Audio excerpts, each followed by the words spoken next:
How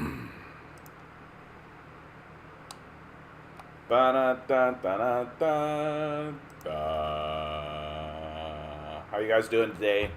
First thing you'll notice right away. Look at me. I'm in a different position. I look different in the frame. You can't see the background as well.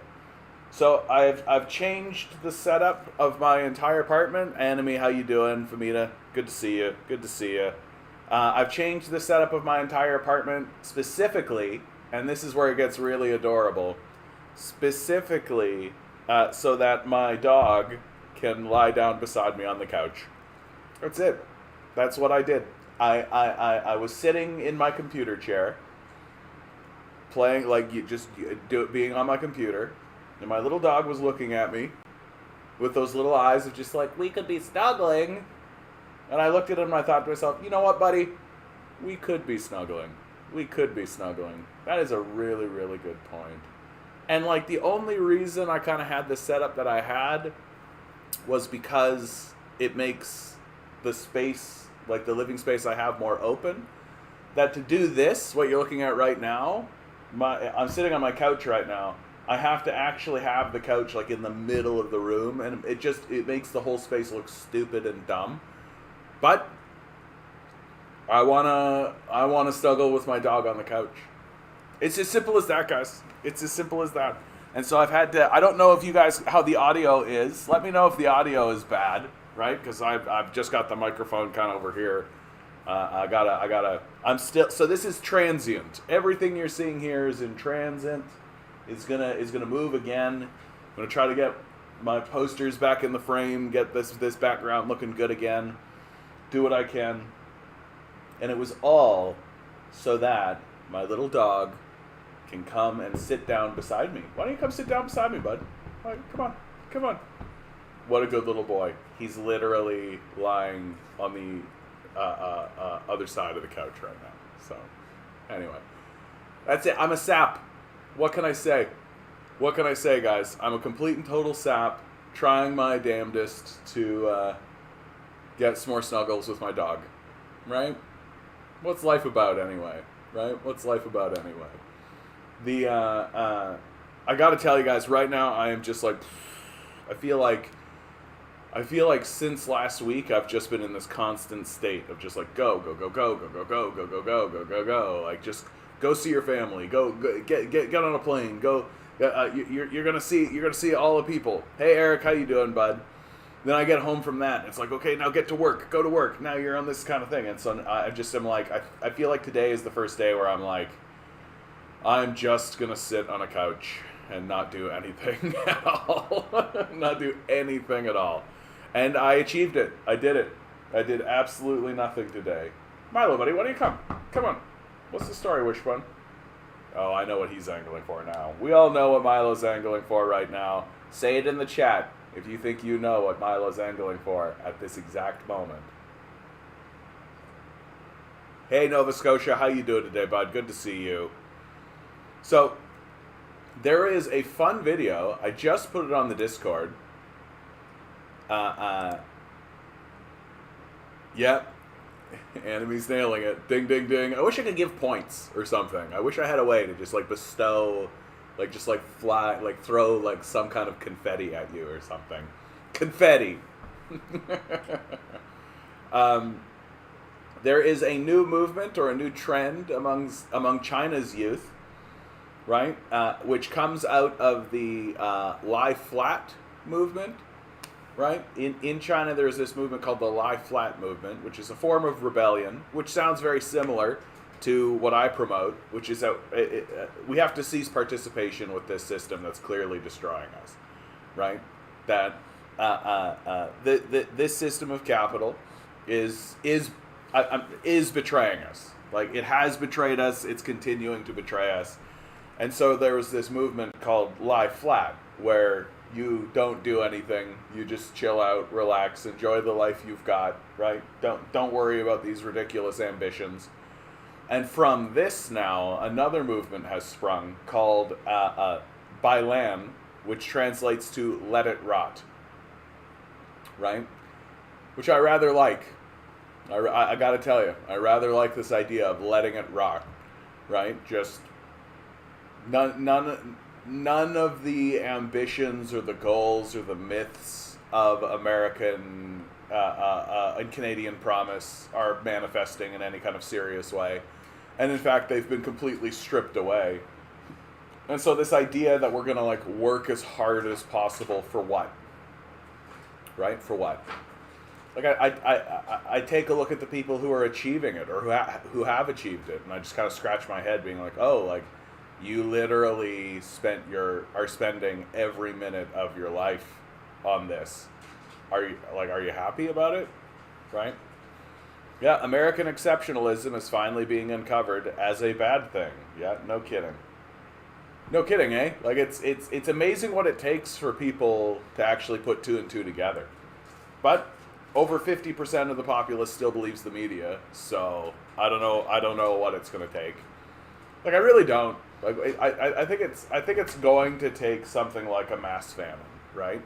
Like it's going to take something like a mass famine for people to put two and two together on this. Remind me of the Rolling Stones album Let It Bleed. Yeah, like just like we've got to rebel from this, right? And in China, that rebellion is coming through in the Let It Rot movement, which of course the CCP is against, right? No government is going to want their populace saying we have to stop participating in this, right? And once the sea levels start rising, like once there is mass devastation along the coasts, I feel like movements like this Let It Rot will lie flat, stop participating, right? Stop participating, are going to become more prominent because more and more people are going to be like, oh, like we literally have seen this coming for 70 years. Like we've literally been seeing this coming. Like let's create the like real checkpoint of like 1980, because 1980 is the year where ExxonMobil's own scientists say this is happening, right? It's like the full admission by the scientific community, even amongst the oil-producing companies, that this is a problem. And so that was 1980, and so now we're 2022, or 3, wherever the hell we are, 2022, right? So that's 42 years. So for 40 years, right, we've done literally nothing, right? Like, that's a catastrophic failure. One that can never be overstated. We can literally never overstate the catastrophic nature of this failure of our system and our society.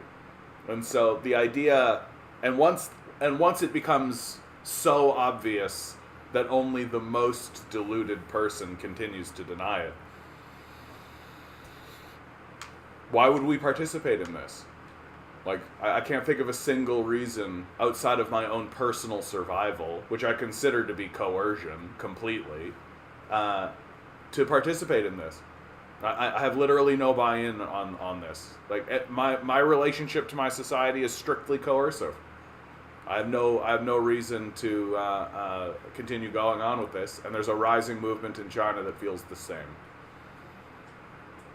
Eric says, yesterday I was watching a video from Economic Explain where he talks about why housing was so expensive. There wasn't a single critic of capitalism and how the capital gets concentrated. Yeah. And he acted as if it's a big mystery. Yeah. That's the narrative, right? Like that, oh, this is the movement of monetary policy, right? And they're doing everything they can, the classic strategy, right? To make it seem a lot more complex than it actually is. It's not complex. We printed a ton of money, right? Which, if you actually watch, I've got Vladimir Putin's victory speech. There's no other way to describe it. No, that's Pierre Poilievre. Did I actually keep it? Did I actually keep it? Oh, well. Putin literally stood up and basically did a victory speech in front of everybody. And his victory speech was essentially, hold on. I know I've got it. Give me a second here. Just want to make sure. Where is it? There we go. Putin basically did a victory speech where he more or less explained what was going on with inflation. Of course, he feels he needs to address the inflation issue, right? He's got to address the inflation issue, because if he doesn't address it, then everyone's just going to be like, oh, it's happening because of the Russian-Ukrainian war, right? Guys, are the borders of this... Help me out here. Hold on. Is this... What's going on with the borders here? I changed everything, right? So everything's new and different. Alright, does that look good to you guys? We're messing around. Today's going to be a bit of a mess around day, honestly. But that's okay. Okay. Look. First of all, I highly advise everybody actually watch this speech that Putin gave, right? He's essentially saying that what was called the New World Order coming out of America is gone, that we now live in a unipolar world. He confronts many of the accusations against Russia head on. It's as bold and brazen a speech as I've ever seen any world leader give. Even if you think that Putin's a madman and you can't trust anything he says, you should listen to this speech. Because most crucially, he points out something like the American and Canadian money supply has grown by 40% over the last 5 years. That's what's causing your inflation, right? And how would you actually confront this if you were actually serious? You would tax wealth away, right? You would tax money out of the system. You would make sure that the money supply is brought back down. That would be a good way to deflate your economy, but that would mean taxing the billionaire class, right? Because they're the ones holding on to the vast sum of the wealth, and they don't want that. They don't care about inflation. It doesn't matter to them at all, right? And I am more or less of the opinion that they're using this as a moment to as an excuse to jack up the interest rate, so that they can bankrupt a bunch of people and just get access to a bunch of assets on the cheap, right? That's what I'm seeing. That they're going to use this liquidity that they've been gifted by the government through this money printing, and then the government is turning around, jacking the interest rate. It's going to bankrupt a bunch of people, and they're going to get a bunch of assets on the cheap. So it's like collapsing the economy by design, right? And to Eric's point, they're saying that it's a mystery, right? Oh, it's just how the money, so that they don't need to address the actual issue, right? It's just another way of saying let chaos reign. It's just another way of saying let the system will decide, right? The free market will decide, right? As if our actions don't have impacts, and as if we can't observe these things happening. That's how it goes. I also watched another video about talking about the 3 big economic theories, and not once has he talked about Das Kapital, critique of capitalism. Yeah. No, just don't talk about them. Right, real straightforward. I mean, but that's common, Eric. That's nothing new, right?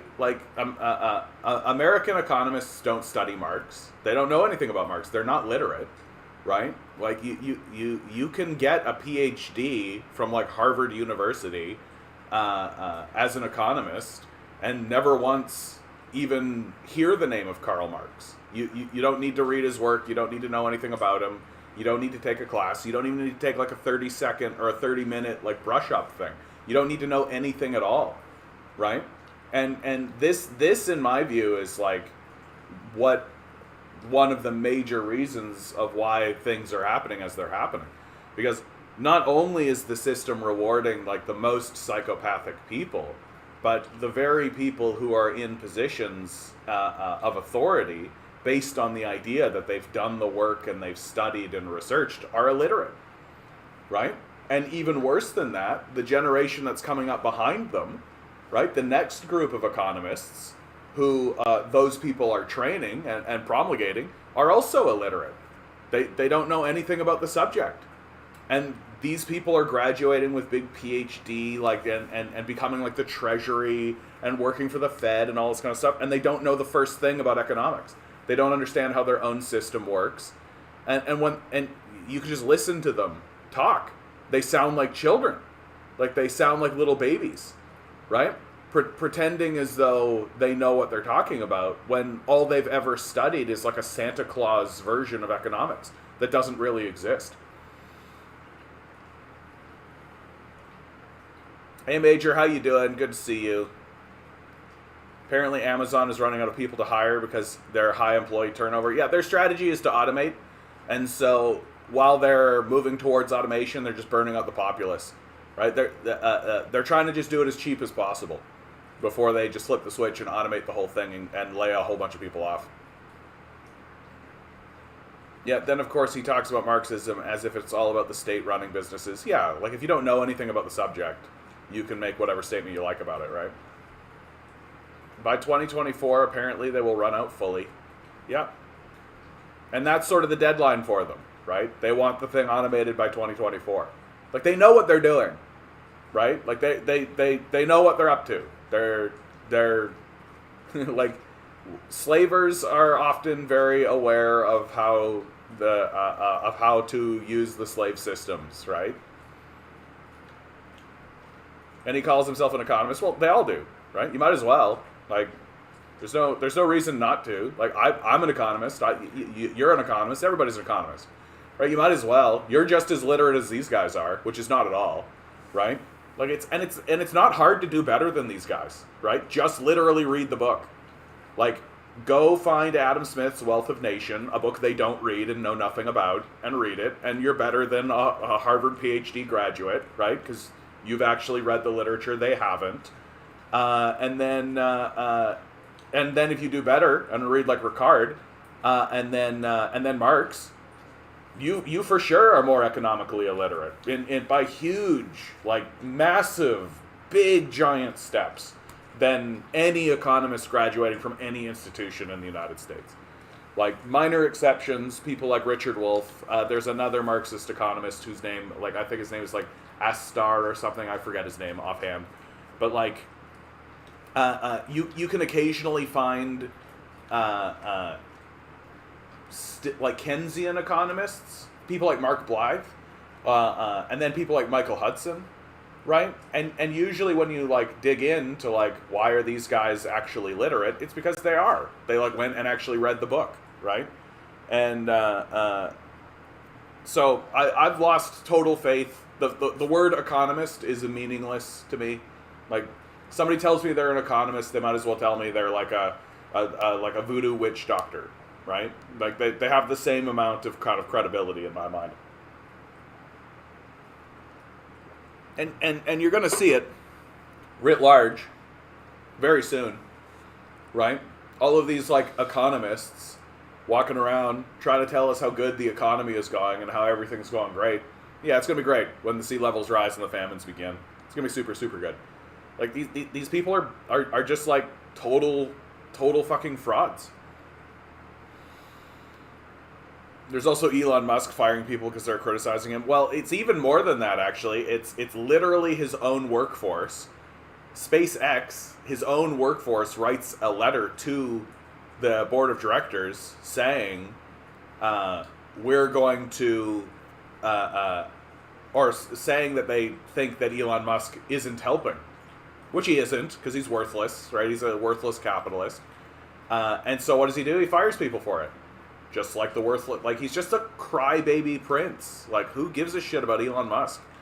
Like the idea that we need to subserviate ourselves to these whiny little crybaby losers, right? It's pretty stunning. Yeah, you should have seen the shambles our space was over what Elon did this week. It was hilarious. Yeah, because like Daddy Elon threw a temper tantrum, right? Like the relationship that Elon Musk has with his fan base is one of a daddy and a simp. It really is like a kink-based relationship primarily, right? Like, these people don't actually know Elon Musk, and if you actually talk to people who know Elon Musk, they're not saying like he's such a humble guy with such a good attitude and all this stuff. Like, the people who come away from him are like, yeah, he used me.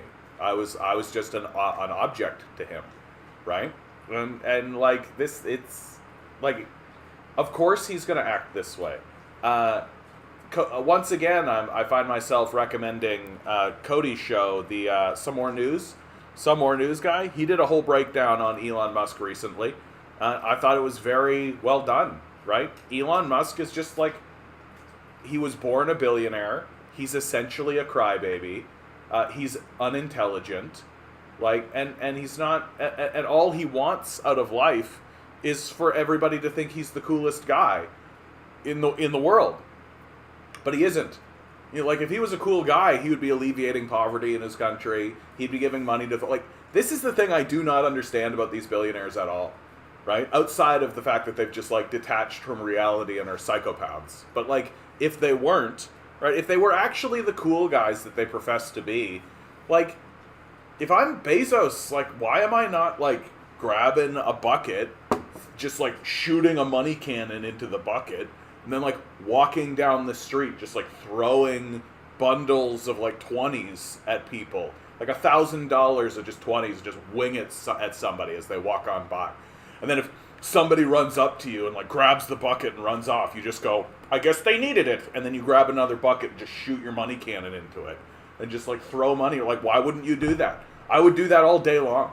If I had $1 billion, my whole life would be literally go outside with a bucket of money and just toss it at people.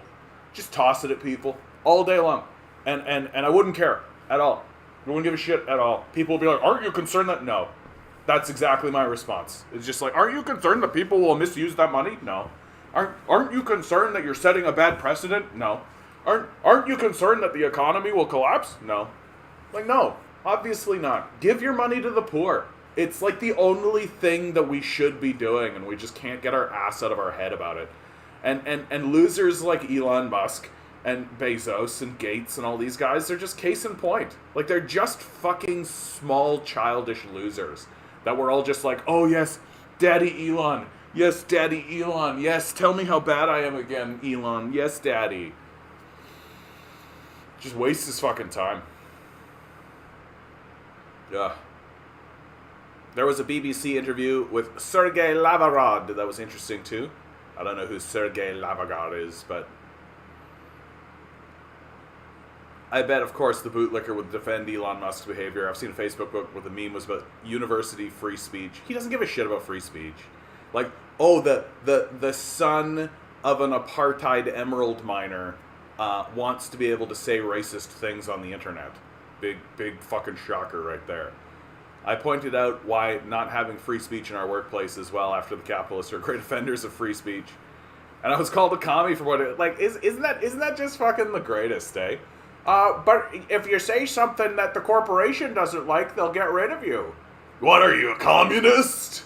Yes, but what's that have to do with anything? Like, yeah, like, we have this very perverse idea of freedom, right? This very perverse idea of freedom. Freedom is subserviating yourself to billionaires, right? Like, find the billionaire who you like the most and subserviate yourself to that billionaire and you're free. Like, it's a very perverse vision of what freedom should be.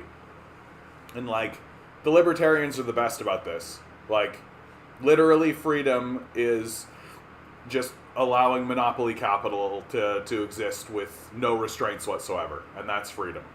So in their view, there's no difference between freedom or chaos, right? It's like what they're actually asking for is chaos. Unfettered, total chaos. And expecting the result to be anything except disaster. It's unbelievable to me. It must be nice having a leader you can listen to without cringing. Yeah, no shit, eh? Like, no shit. Like, even if you don't agree with everything that Putin says here, right? And I listened to the thing and I was like, I don't necessarily agree with everything, although it's a very well done speech. Very well done speech. Very bold speech. Like, I wasn't sitting there like being like, oh, this fucking bullshit again. I wasn't sitting there listening to this being like, oh my god, like stop wanking me. Like, stop bullshitting me, man. Like, he's spitting some real fire in this one. I know exactly what you mean because I'm going through this with my degree. There was only one course that Karl Marx was even discussed. Extremely basic. Yep. No, why would they want an educated populace? Like, that's not what they want, right? The less educated people are, the better it is for the system, right? Good opportunity. Good opportunity to say please like, share, subscribe. Make sure to donate some money if you've got a little bit of money jangling around the pocket, right? We got to be supporting leftist voices. We got to be supporting people from all over the spectrum. And you could also start just a couple of bucks my way. Would be absolutely wonderful. Timothy J. Bowlby. I don't think there's a name I've seen before. Good to see you. Hope you're here to participate. We are a solidarity group coming together in revolution, trying to actually make something happen. Trying to make something happen, for God's sakes. And I wish we were all in the same place, you know? I wish we were all in Toronto or something. That'd be really great. DM, how you doing, bud? How you doing? Good morning, John and fellow comrades. Any reports of serious food shortages in North America? Food shortages is the most concerning, among other things, that's causing the true collapse of our society. Well, here is a really interesting article that, not an article, rather. This is Reset the Table. Meeting the moment to transform the U.S. food system. This is from the Rockefeller Foundation, right? Now, if you guys don't know, the Rockefeller Foundation, the Rockefellers, right? Like, it's one of the big American oligarchic families. Always been around. Hugely old wealth. Really, really important. And when you read this document, which they did in July of 2020, right? July of 2020, they're very, very upfront throughout this document of like 40% of Americans are unable to access $400 even in times of emergencies. Like this, what's fascinating about this document is that it really is a no bullshit. And I was just very surprised to see it come out of the institution that it came out of. And their solutions, like they're saying, from disparate siloed food access programs to an integrated nutrition security system, right? Hyperdependency on specialized vertical integrated supply chains to reinvigorated regional systems. This one's important. A focus on maximizing shareholder importance from shareholder returns to a more equitable system focused on fair returns and benefits to all stakeholders, building more equitable prosperity throughout the supply chain. So here is like a hyper-capitalist institution that has always been far right in how it speaks and how it operates. This is as capitalist a group as you can find, and these guys are basically starting to say, you know what we should do? Apply true cost accounting, or as I like to call it, have a plan, right? We should make a plan. Ensure public purchasing generates more public good. Holy shit. So forget about the profit incentive. Forget about the profit motive, right? Oh, there are things that exist outside of the profit motive. Holy shit. This is the Rockefeller Foundation saying this. Invest in coordinated federal, state, and local capabilities and emergency response plans. Have a plan. Coordinate. Talk to one another. Actually organize. Modernize data and technology platforms. And then unify actors across multiple sectors. So again, it's have a plan. Get rid of this free market capitalism shit. Like the free market is not responding, and they're basically agreeing with it, right? 400 increase in Maryland SNAP applications in April. Like this, and at first when I started reading this document, I was like, this is a document that's going to somehow like turn the knife and be like, how do they privatize the whole thing, right? How are they constantly how are they kind of twisting the dagger? But I'm like reading it, I'm like, no, there's no twisting of the dagger here. Like, I feel like I'm reading a document that's being written by capitalists who are terrified. Like, like, this is the moment. I'm reading this document, and I'm thinking to myself, these capitalists are actually scared shitless. They are actually terrified. Like, once the famines begin, once the sea levels rise, once shit starts to get really, really serious for huge sections of the populace, these guys are really, really, really concerned that the populace is coming for them, right? That the populace is coming for them. As they should be. They should be fucking concerned about that, right? I'm even going to put this in the Discord. Which, if you want to be part of the Discord, please donate $1 to my Patreon. Even $1 gets you into the Discord, where we continue organizing this. Yeah, these capitalists should be scared. They should be terrified, because their incompetence, stupidity, and sociopathy, frankly, have led the populace into a complete and total disaster that they're not doing anything to rectify whatsoever. Well, here now, they're finally standing up and going like, hey, we should probably do something about this, right? In 2020, right? 40 years late, if you ask me. But, and I think they're starting to do it because I think they're starting to realize, oh, fuck, if we don't actually do something, we will be hung. We will be hung. And that's my advice to everybody. Like, we should be rounding these people up and incarcerating them. Like, we need a war economy, and the first thing that we should do is round up these traitors and put them on trial for their many treasonous crimes. Seems pretty straightforward to me. And you can see the Rockefeller Foundation trying to be on the other side of that conversation.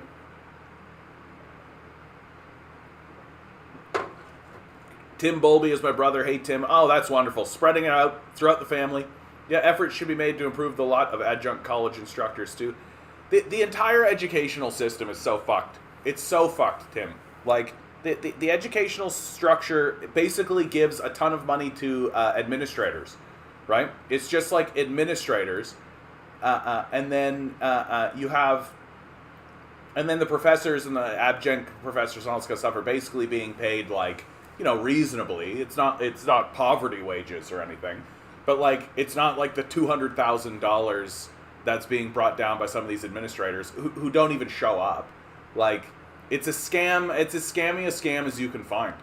Like, it is a scammy. Like, what? Why are student loans so high? So that we can pay for this asshole who doesn't do anything, right? Like, you know, oh, big shocker. The administrators are the ones that are making all the money. Lavrov, the Russian foreign minister. Jesus, my arms are tweaked. New job. Very physically demanding. Well, content. New job, eh? Very physically demanding. Yeah, and oftentimes, like, just starting a new job can, just because you're doing different stuff can be the difficult thing, even if it wasn't physically demanding. But which isn't to say that I don't think your job isn't physically demanding. But I hope you're staying safe. I hope you're not going to hurt yourself. I love how these people are sounding like a Marxist, but trying not to say that they agree with Marxism. Yeah, that's another thing, right? Like, a lot of these guys, I think, actually do go and read Marx and then go, oh shit, this sounds right. Oh shit, this is what the kids are talking about? Oh shit. Like, you ever found the Biolab article? I didn't even look around for it, Eric, honestly. I've just been too busy and too tired. I know, and I still haven't put your video about your songs on my YouTube channel. I know, Eric. Goddamn.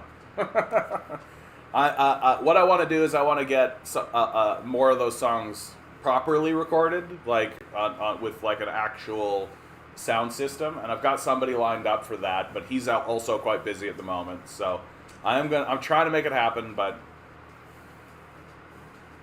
I want to just move to Russia and get a business loan and produce Russian products. Birch tree flavored juice, anyone? Would that be good? I don't even think that would be good, Major. I mean, I appreciate your desire, but birch tree flavored juice? Okay, now we gotta know. Now we gotta know. Is there such a thing? Birch tree flavored juice. Birch tree juice can be fermented. A twig of juniper, some raisins, and lemon are added to the juice. Well, maybe I'm just out to lunch. Maybe I just don't know anything. Birch syrup? Hey, Methane, how you doing, bud? You can make it like maple. It's less sugar, though. Takes more. Birch sap? I'm learning something every day here, man. Here we go. I didn't even know. There's birch water. Birch juice. You know what, Major? I take it back. Let's get you to Russia. Let's go. Let's get you to Russia, man. There's a whole market for it. Major, I'm gonna move to Russia. I'm gonna take out a big business loan. I'm gonna start a business making birch juice, right? We're gonna do it. I have no idea what it tastes like.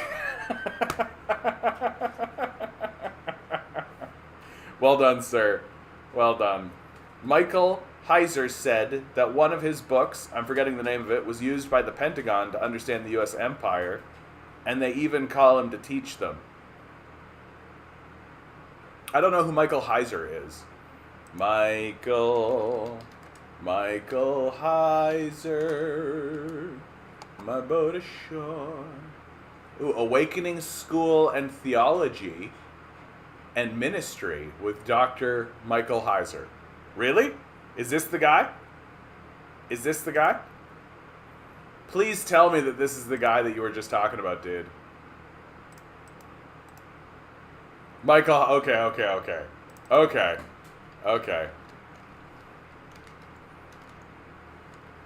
Because Michael Hudson's the real deal. Like, Michael Hudson knows what's up. He really does. Like, part of what's interesting about this moment in time is that we are seeing the American empire start to attempt to respond and try to find, like, how do we actually make rational decisions? How do we actually do this stuff while simultaneously combating its own hubris, right? Like, we're starting to see signs, we're starting to see signs that the United States is beginning to escalate in Southeast Asia, right? Military responses to perceived national security issues by any of the countries in the region. Oh, hold on. Largest ever, here's the headline, largest ever U.S. naval war drills in Pacific, a threat to both peace and marine life. Like, military posturing in the Asia-Pacific also risks nuclear war and the possible extinction of the human species. Not to bury the lead or anything, right? But basically, the United States is the U.S. military's Indo-Pacific Command, headquartered in Honolulu, Hawaii, Rim of the Pacific, or RIMPAC 2022, military war games, will have 38 ships from 26 countries, 4 submarines, 170 aircraft, and 25,000 military personnel practicing naval war maneuvers in the Hawaiian waters. Like, NATO becoming a Pacific military force, right? Super cool,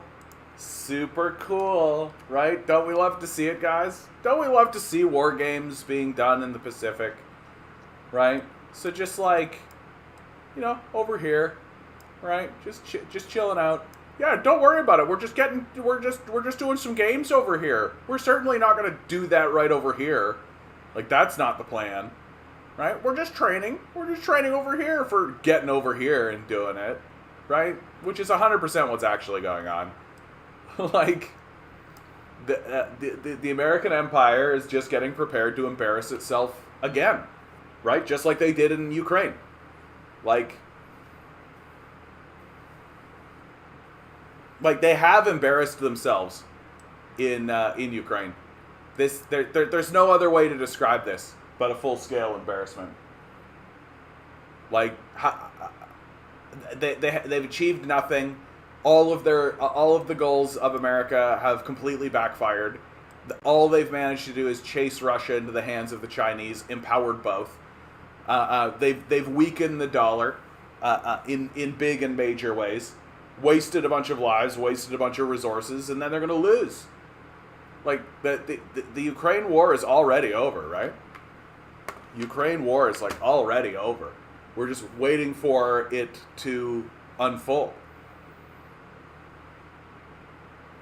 Did you guys hear Radio Shack is now a crypto exchange or something? Some super shady dude brought the brand. All right, guys, give me 1 second, okay? My dog is literally whining at his Kong. I know, I'm the most professional person on YouTube. Professional streamer, that is me. Yes, I like to stream a lot. Yes, I like to say my thoughts. Yeah, I did it. Yeah, I want to give you peanut butter. You're a good dog, like no other. All right, Milo. Go get it, buddy. That's some peanut butter for you. Go get it. Go get it. Dogs. Am I right? Dogs. Yeah, like, my favorite part about this system of capital is absolutely that, like, just some asshole can buy anything, right? Hold on. And Andrew's pushing back, which I love. They've let Russia put themselves into the position of a third-rate power on the world stage, almost as much of an international pariah as the U.S. made Cuba. I'd say their goals are going well. I have to disagree with you, Andrew. I have to disagree with you. In big and serious ways. Like, the international community in the West is literally just Europe, the United States, and Australia. Like, no. Russia has lost a lot of influence and no longer commands fear and respect in military terms. I can't take that position very seriously, right? Your perspective seems to believe that the international community, which is the United States, Europe, and Australia, is the world opinion. And it simply isn't. Like, it simply isn't. China, Saudi Arabia, India, most of the world's population, South America, Africa, they're all turning towards Russia. Russia is trading oil in the ruble. The American dollar is in a decline. That the idea that Russia's currency is in a crisis or anything, like, none of that has happened. Yeah, colonial powers hold the majority of power, right? Yes, which they've seized through war and violence, but that is waning, right? Because they're not getting what they want anymore. Like, and again, Putin points out in his speech that what we're seeing in Ukraine and across the world is just an extension of this. I just don't see this as anything favorable for Russia. Then let me explain it to you, bud. Because it has worked out very well for Russia. And it's going to continue working out well for Russia. Because, like, as early as, 15 years ago, Russia's ambition was to become part of NATO and to become part of Europe, right? That's what its ambition was. It wanted to become integrated into this international community, right? It was forced to pivot away from this, right? It was forced to move away from this goal when its application to NATO was denied. And it left the G8, which became the G7, right?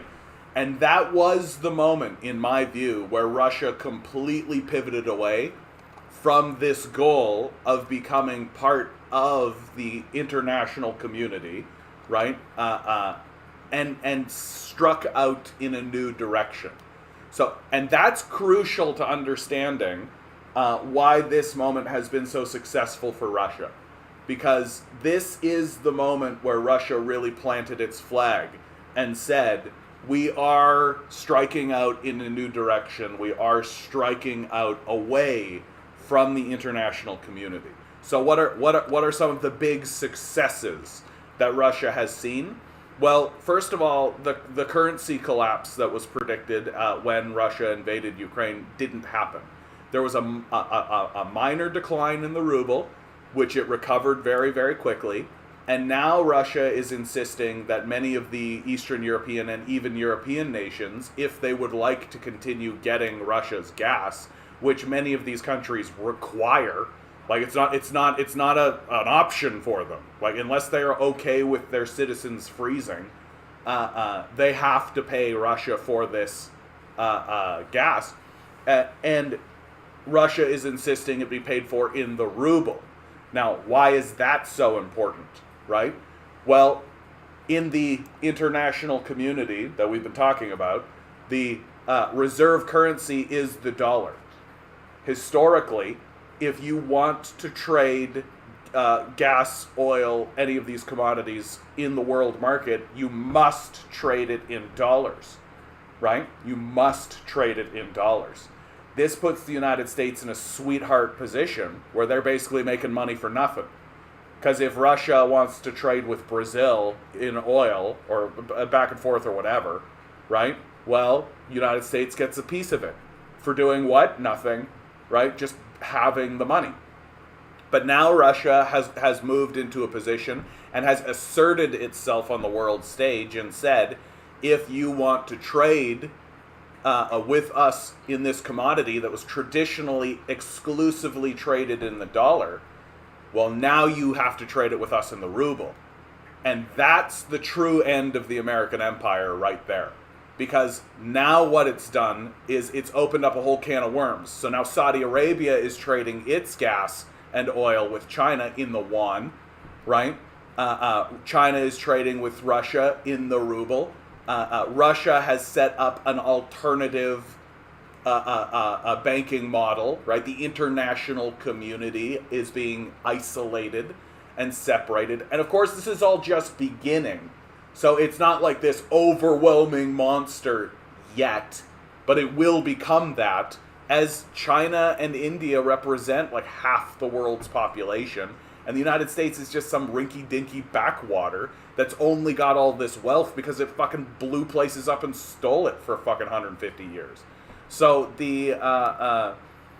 so in my view, what's going to happen, and what has to happen, is that many South American countries are getting involved with China. The international community is being isolated. It's being put into a corner by the vast majority of the world population and being told, you guys need to chill the fuck out. If you want to engage with trade with us, here's our terms. We don't really need you anymore. And we're not really that interested in trading with you because you guys have lost your fucking minds, right? Okay, but I don't really see the death of the petrodollar as being anything but what was already expected going into the 21st century. That expectation, of course, is being held by a tiny, tiny, tiny minority of people, right? Like, you and I know what's going on in this regard, right? Because we're nerds and we're into this shit and we talk about it, right? The vast majority of Canadians and Americans are going to be blindsided by this shit. And they are going to be pulled away into other reasons, right? Like huge sections of the American populace are literally just going to go like, it's the immigrants, and that'll be the end of the conversation, right? That's huge groups of these guys are going to do that. But this is where we get into the conversation of America's hubris and their hubris as an empire, right? And how they don't actually seem to understand their own system. Because for the last 40 years, their entire ethos has been, the free market will make it happen, so you don't need to know anything about your systems if the free market is going to decide, right? Let chaos reign. And if your whole ethos is chaos, then you literally don't know how to order. To think the U.S. has no plan for this is almost as farcical as Republicans being surprised that intelligence officers read Mark. Show me the plan then, dude. Like, I understand that like it's likely that they come up with ideas and that they attempt to integrate and operate and all this kind of stuff. But their ideas is often do war, blow things up. Like, American ideas are things like, if we just destroy the Middle East, then Russia and China won't be able to develop it. Right? That's an American idea. Is it a good idea? No. It's really a dumb idea. And, like, the country is being run by, like, climate change denialists and dismissers. It's being run by people who genuinely think, oh, we'll just go in there with our navy and fuck them up and they'll bend the knee. Like, this is how these guys think. It is how they talk, right? So if you think that's a plan, then that's the plan. But wouldn't be a good plan for global hegemony if everybody knew it. My guess it's something to do with food supply and IP. I mean, no, but you can't keep, like, it's not that these documents don't exist, right? Like, you can always find them, right? Like here's a great one, right? Thinking through the unthinkable. Here you go. Right? This is from the Rand Corporation. This is the Pentagon, right? Think through the unthinkable. War with China, right? Like, they publish this shit, dude. It's actually very hard to keep these sorts of plans and these ideas secret. It's really tough, right? Like, most of the time, documents like this, if they are being kept secret, get leaked, right? And they get leaked for the most obvious reasons that you can think. Just some assistant goes, people should know, and that's it, and it gets leaked, right? This is one of the big things that take me away from lots of conspiracy theories. It's like it's very tough to keep things like this secret. And usually they don't. It's just that they don't report on it, right? Like, this doesn't get reported on. You're not going to see this on CNN or Fox or ABC or any of these places. You're not going to see this on MSNBC, right? You're not going to see Tucker Carlson talking about this, right? Because they don't report on these documents that get released, right? But they exist, and you can find them, right? And so here you go. Here's one of the plans. You can read it. Do you know what their plan actually is? Like, if you read this document, what this document tells you is, first of all, we assume that China is not going to do nuclear war. So China is bad enough that we need to go to war against it, but good enough that it's not going to do nukes. Okay, and then their plan is to literally blow up basically to trade blood for gold by blowing up 30% of China's shipping, right, in the South China and the East China Sea. And since they've released this document, what's China done? It's built the Belt and Road Initiative. It's going, oh, okay, if your plan is to blow up all our boats, we're just going to build a bunch of rail, right? And again, that's very upfront. Like, it's the idea that these things happen in, like, secret, like, I'm sure that there are meetings that are to a degree secretive or all that kind of stuff, but it's extremely difficult to move from, like, secret meeting to actual organization to actual plan. Like, at some point there's a document and that document gets released. It's just that nobody reports on it. Yeah, Chinese rail is OP, dude. But as much as I long for the decaying of the U.S. empire, I can't let myself hold on to the hope. Oh, it's not going to be easy, dude. Like, no, Andrew. I'm with you on this, bud. It's not going to be easy. Right? It's going to be messy. It's going to be muddy. And the thing that I always stress, right, is that the people who are in charge are primarily emotionally driven, and they appear to even casual analysis to be idiots. That's all it really comes down to. Like, these people are very stupid, in my estimation. That they created this situation in Ukraine without knowing really anything about Russia, knowing anything about Putin, knowing anything about the history that exists between Russia and Ukraine, or understanding really the relationship that like, near as I can tell, the entire ethos behind why they did this, the entire ethos was just to get Russia into a military conflict in order to drain Russia's treasury, right, and weaken it so that they could begin to balkanize it. Near as I can tell, that was their whole idea. this idea has blown up in their faces catastrophically. Russia has never been more unified. Russia is closer together than the Russian people are more in line with one another. The extraction of Western systems and Western monetary systems has been painful, but the citizenry seems to understand why it's happening. The sanction regime has completely backfired. Russia has gone into the hands of the Chinese, the Indians, the Saudi Arabians, right? This is the new arrangement. This is the new power center. There's just no two ways about it. And is it going to be easy? Obviously not. Because when empires decline, they humiliate themselves on the world stage through a series of failed military adventures, right? So Ukraine is but the first. But like the United States empire has been in this state of decline for decades.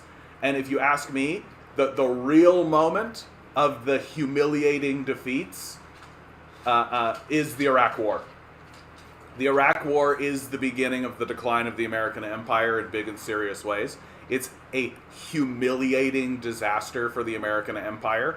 The Afghanistan War has been a humiliation for the American empire since its inception to their withdrawal. It's been just humiliation after humiliation. The Georgian War was a complete humiliation for the American empire. And the Americans, like, all they do is go in and blow places up, and they achieve nothing. The Libyan War was, first of all, a complete and total disaster for the Libyans, without a doubt. And if you're living in Russia, there are speeches that Putin gave about this. If you're living in Russia, China, India, the South Pacific, all these guys, they saw Libya and they went, that could have been us. And it will be us. We can't organize with these Americans anymore. The Libyan War was a moment when the world sat up and said, these guys are Nazis. This is the Nazi empire on the world stage without a doubt. No question. Like if you go into fucking India or China and you start saying the United States is free and all this kind of stuff, they are gonna roll their eyes at best. Because these guys are fucking Nazis. And the empire is on a sharp decline downwards. And since then, like, the Ukraine war is just the most recent embarrassment for the Americans, right? And should they actually engage in a war in the East China Sea or the South China Sea, they will be humiliated again. And if they actually try to go up against China and China humiliates them, the entire world is going to be like, China is the apex now. China's the top dog, right? And like, all of this is coming. Like, the Americans are humiliating themselves over and over and over again. All you got to do to understand it is to stop thinking that these guys are the good guys, because they're fucking not. Yeah, Hillary laughed about Libya, right? We came, we saw, he died. Ha ha ha ha ha ha. Like fucking little psycho bitch that she actually is. John, the U.S. has already been involved in multiple coups around China, but the West doesn't report them. Can you provide a link to this, Eric? Can you provide a source for that? Just put that in the Discord, bud. I'd love to see that. No one reports H.W. Bush and the CIA had JFK killed. The JFK assassination conspiracy is always fun to talk about, right? It's a fun one. I like the Chapo boys, what they have to say about it, because they're more or less of the opinion that there was CIA involvement, but that they think it was a botch. They're looking at the CIA being like, I don't think they intended to kill Kennedy. I think that they wanted this to be a spook. They wanted to frighten Kennedy. I don't think they wanted to kill Kennedy. Because the big, like, for the people who are on the side of the idea that, like, JFK was assassinated because he was working against the state, like, no, he wasn't. He really wasn't. Like, JFK was an insider. He was working with the American empire. Did he want to end the Cold War? Yeah, probably. But that's just like a shift in a change. Like, they still viewed themselves as like the global superpower that was dominating the planet, right? And like, so this idea that the CIA actually killed JFK to like coup the government and take it over and all this kind of stuff, it doesn't really make sense. It doesn't hold up in my view, because JFK was already on their side, right? He was already working with them. He was already doing all this kind of like this mythical narrative that surrounds JFK as if he was actually this like revolutionary kind of figure. He just didn't exist, right? So I like this narrative that says like, yeah, the CIA tried to scare JFK, but they screwed it up, and they were just like, oops, we accidentally shot the president. Somebody needs to make a movie like that, where like the CIA just botches the hell out of it, and everybody's just panicking. Hey, Demand Better, how you doing, bud? Anti-fascists need a media, and vice versa. Yep, I've been saying it, dude. What do you think I'm doing here? I'm here 4 days a week, 3 hours a day, right? trying to make it happen, man. The coup de grace on Western power and hegemony will be dealt unto themselves by themselves. Yeah, that's exactly right, Ligandies. That's exactly right. Like, the West is going to destroy itself. It's just like when you see like a kid who's just doing everything they can to alienate everybody around them, and they're just freaking out and destroying every place they can, and just pushing people away from them, right? It's self-destructive. But, you know, people do this shit. People push people away. They just got to figure it out. Russia has bounced back thanks to EU's addiction to fossil fuels. I mean, they literally can't shut the pipes off. They literally can't. Well, and now we've got stories coming out of, let's get rid of this, of Germany. Germany is firing up its coal plants again. First of all, senators eye $45 billion boost to Biden defense budget. Yeah, let's just give more money to weapons contractors. Makes all the sense in the world. Oh, those weapons being shipped to Ukraine are just being sold in black markets, by the way, guys. Just in case you thought, here we go. Germany fires up coal plants to avert gas shortage as Russia cuts supply.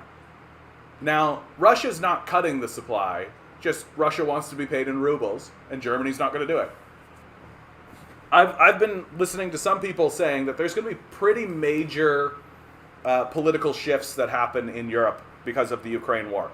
And the response, because the response that's coming out of Germany, France, Spain, and the UK at least, are very pro-NATO, pro-United States, and they are willing to let their own populace suffer the consequences of this relationship, right?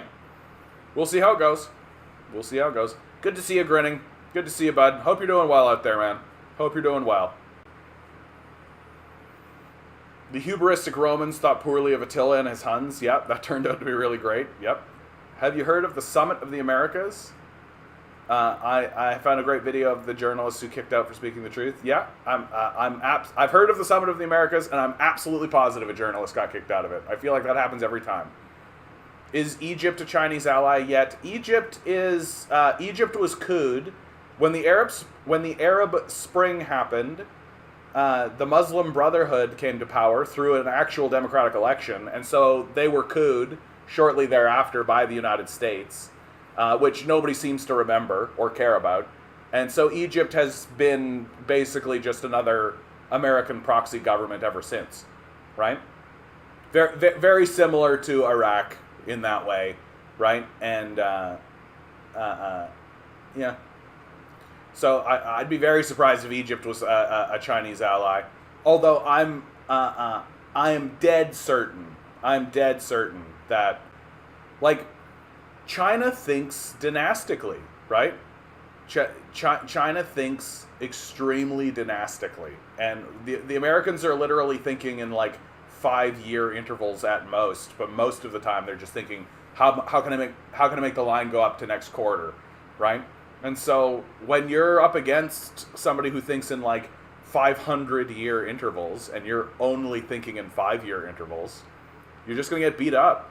And China is looking at the Middle East and being like, okay, the Americans already pulled out of Afghanistan, right? It's not going to be too much longer until they're out of Iraq. And it's not going to be too much longer until places like Egypt and all this other place, like, the Americans cannot maintain this militarism. They can't. They simply can't.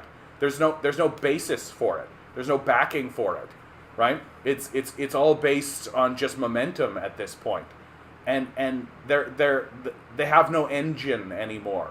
There's nothing actually driving the military machine economically anymore. It's just a matter of time, right? And China is more than willing to play this waiting game, to just sit there and be like, okay, when's it going to happen? Like, I think this way with Taiwan, right? Like, unless America does something serious, unless America's literally like, we're putting a military base right there, or Taiwan goes, we are now part of America, right, or something like that. Unless something serious on that kind of level happens, the Chinese plan for Taiwan is to wait until America isn't the powerhouse that it is anymore, surround Taiwan with ships, send a delegation, and get them to sign a document. That's the plan. And that's probably what's going to happen, unless America actually pushes into a more serious sort of a place.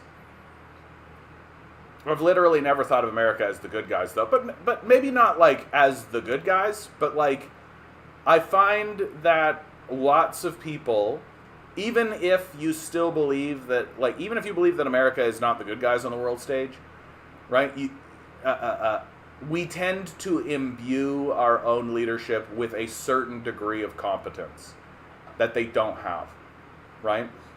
Like, we tend to imbue them, well, they've got to at least be intelligent, right? Sure, they're evil, like, sure, they're doing bad stuff, but they have to at least be intelligent. No. Like, no. Nope.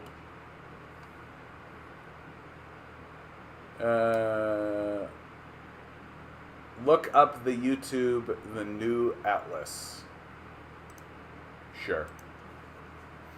The New Atlas.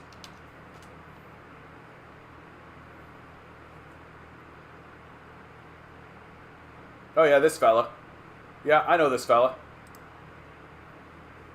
He's been reporting pretty consistently, and I tend to agree with his position, right? Like, Ukraine doesn't really have a victory plan. Like, anyway. But yeah, if I had to guess what the layout of the world will be in 100 years, it'll be a multi-continental American bloc with its leadership in the south, and an Afro-Chinese bloc, which might include Russia, but more likely not. Maybe an old world bloc of EU and colonial power. They'll be a bit player by then. Yeah. No, I think that's a pretty fair assessment. Like, to me, what looks like is happening is South America has, like, especially if Brazil goes socialist in this next election, which it looks like they're going to. They're going to re-elect Lulu, it looks like. And there's already been talk about federating a lot of this. And if they can federate along socialist principles, especially principles to exclude the United States and to exclude capitalist exploitation, they can actually start forming something up very interestingly here. And there's been a lot of, like, Colombia just elected a socialist leader, Ecuador, Peru, Chile. The statements coming out of Chile are as firm as they can be, right? Neoliberalism was born in Chile, it will die in Chile. These sort of statements are being made. And so there's a huge left pivot happening all across South America. The big pivot will be Brazil. And if Brazil can pivot to the left and then start federating and creating a federated socialist body, that could be very, very fascinating. I actually don't really see how the United States maintains its unity. Like, really, when you come down to it, like, the United States is 50, like, separate countries, right? Like, the idea that these countries are just going to remain in this configuration, like, this is the big question that I want to start asking people, is, like, do you genuinely think that this country, which is so heavily divided, right, so heavily divided, can actually maintain, like, what if there's another January 6th style insurrection that works, right? What if they actually seize the White House and then they start passing edicts and shit, right? Like, what happens when states start to recognize that they're not actually being represented in a serious way. You already have ballot initiatives in Texas and California for separation, right? Brexit worked, right? Like, people look at that and go, like, we could just leave. We could just leave the union. And to pretend like it couldn't happen, I think is a mistake, because I think it can happen. And in fact, I think it's the most likely thing to see happen, right? When you've got Texas, right, Republican safe haven, Texas, and California, Democratic safe haven, right, with both of them with ballot initiatives already in the electoral system to declare independence and secede from the union. Yeah. Like, seems like it's completely possible that that's going to start happening. And should states start peeling off? Because, like, once the famines begin, like, can you imagine being a dude who's working 40 hours a week, you're barely paying your rent, your kids are going hungry, and you look at your pay stub and you see federal income tax. And then you go, where are those taxes going? Because they're certainly not helping me or my family. And you recognize that 60% of the money that's being taken away from your family is going to just blow up Africa, the Middle East, Ukraine, all of these fucking wars. Yeah, I don't want to pay that anymore. I'm not interested in paying that anymore. How do you not pay that? You secede. You declare your independence. I genuinely don't see a path for America moving forward into the future for much longer as a unified nation. And once these balkanizations begin to happen, like, once the first one happens, you're going to see a huge snowball effect. You're going to see a huge snowballing effect. That's just going to go... And the entire rest of the world is going to look at it and be like, that's it, dude. Like, you really? You want to invest time and money in these guys? They can't even keep their own shit together. Like, what would you say if, even, like, let's go Xinjiang, right? If Xinjiang suddenly stood up and declared their independence from China, right? What would you say about it? Like, you would say the Chinese leadership has lost control of its own country. That they've lost the ability to govern within their own borders. Right? And you would be right. I don't see a path forward for the United States that doesn't include stuff like that. Like, the U.S. is not just going to move forward as a monolithic block. And let's be frank, guys. Like, the South will rise again. Right? The re-election of Donald Trump, the seriousness of that administration and what it's going to do. Because, like, the first time Donald Trump was elected, he was essentially like a lone wolf, radical, like a wild card sort of president, right? Who couldn't actually get anything done or do anything. Well, now he's got people like Marjorie Taylor Greene, Matt Gaetz, Ted Cruz, right? Now he's got serious lunatics on side, right? The second Trump administration is going to be far more organized, far more right-wing, far more radical, right? And it'll be a really strong reflection of true American values. And it's very difficult for me to believe that America's just going to, like, recover from it. Oh, and most importantly, the Trump side of the equation is very interested in getting rid of the democratic system. Like, that's something that we just kind of take for granted. We just assume that the United States system of democracy is flawed, but there it is. Not for long. Not for long, man. Like, these guys don't want democracy. Like, the corporate state doesn't want democracy. They're not interested in maintaining a system that allows the populace from potentially removing their power. They'll get rid of it. They'll get rid of it. Oh, I know, buddy. What's going on over there? My dog is just whining at me. Not whining at me. Whining at his peanut butter. Dude, you still have peanut butter in here. Stop being a little whiny baby. Stop being a little whiny baby. Ugh. It's hard to ask him to stop being a whiny baby because he is like a 2-year-old, right?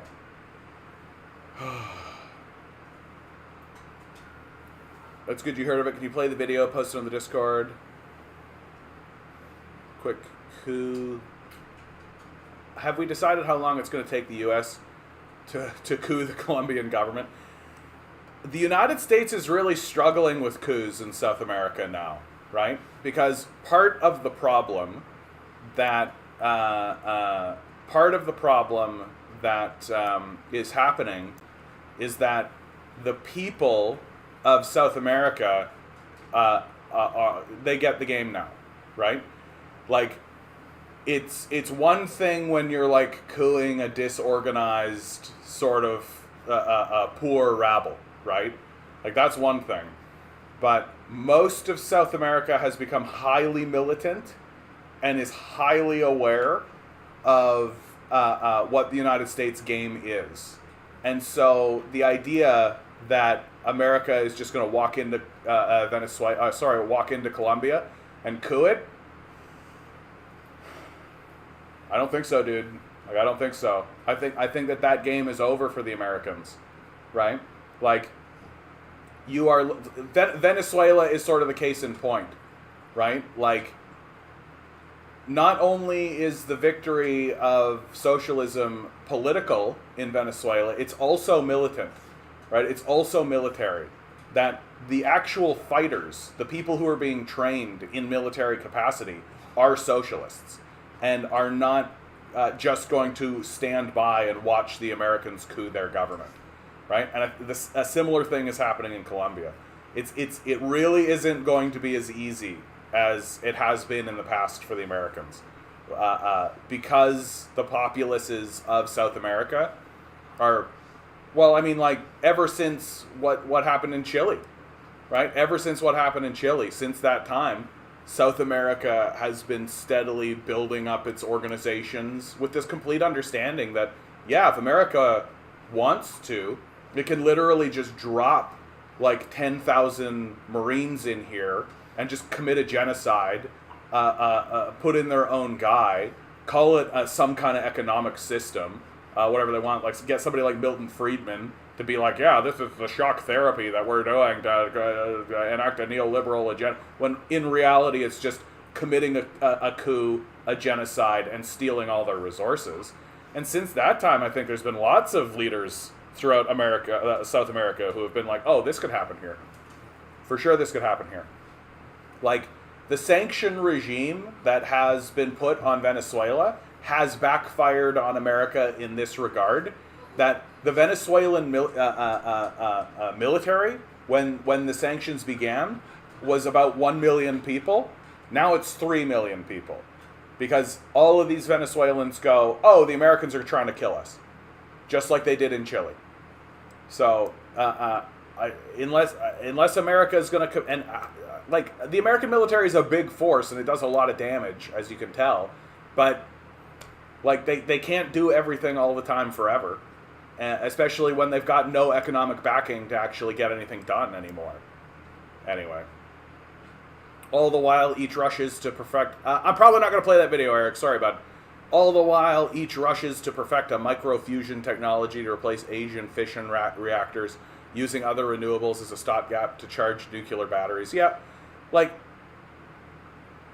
everything that's being told to us is we're going to invent a technology, right? That this is the child brain of the capitalist mindset, that we're facing a crisis, we're facing an enormous climate change related crisis, and instead of reducing growth, instead of degrowth, instead of stopping, instead of saying, okay, we need to actually come down from this hysteria that we're on, right? No, we need to sell a product. That's the capitalist baby brain. That if you're not selling a product, you're not solving the problem in the capitalist baby brain.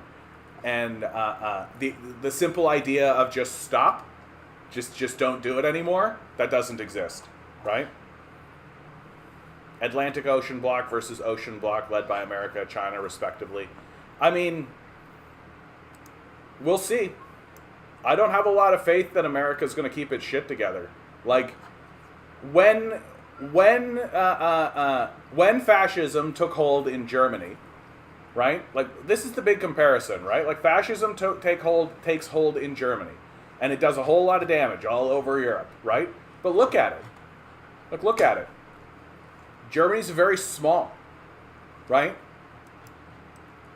The United States, like Germany could fit in Texas, right?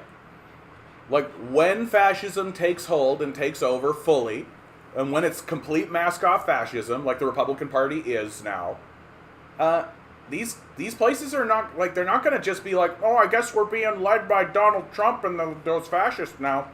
Jiminy Jillikers, right? It's not what's going to happen. Especially as more and more people are acknowledging the reality that the Democrats are completely complicit in this arrangement, right? Like, it's just simply the truth that if a group of fucking fascist Nazis came and took over Ottawa, you think like British Columbia is just gonna be like, well, Jiminy Jillikers? Probably not. Like, probably not. And people are gonna be like, maybe we should strike out on our own. Like, a place like California is like, what, the third largest economy on the continent? Like, at some point you got to start asking yourselves, like, why are we listening to these guys? Especially as they, like, go completely lunatic, right?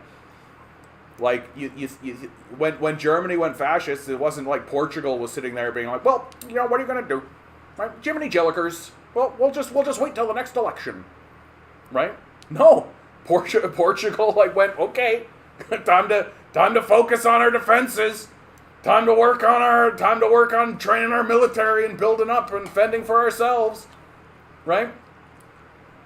Like, Britain didn't just go like, well, gee darn, right? I guess we'll negotiate our way out of it. Like, it's gonna be very tumultuous, and I'll be blown away. I will be, actually. If I get to the end of my life and America has not balkanized in some way, I will be very, very surprised. I'll be very, very surprised. Honestly, the biggest wild card is U.S. and even Canadian balkanization. Personally, I wouldn't mind having an Acadian region county who can join the Pan-American bloc. But the only way I see that happening is the indigenous nationalist movement, and we'll need to wean people off the monarchy pretty soon. I mean, I'd say most people are not necessarily pro-monarchy, right? The monarchy has been somewhat, in people's minds, is somewhat inert, even though the richest man in Canada is literally a baron, but that's fine. Ugh. My question is, what happens to all their nukes? Yeah, nukes puts in a fun little wrinkle, doesn't it? Doesn't that just, like, put a fun little wrinkle into it? Like, nothing tells me that we think we're very short-term, baby-brained than just nukes, the existence of nukes. It's like, yeah, these should not exist. Like, we should not have built these. Seems like a really bad idea to build, like, a doomsday device that at any moment you can blow the planet up with. Like, seems like a really dumb idea. But we're really dumb, childish people, so. Yeah, they've driven wedges in their society with this culture war. Yeah, absolutely. When the Texas separated, they are going to try anarcho-capitalism, and it will fail, of course, yeah.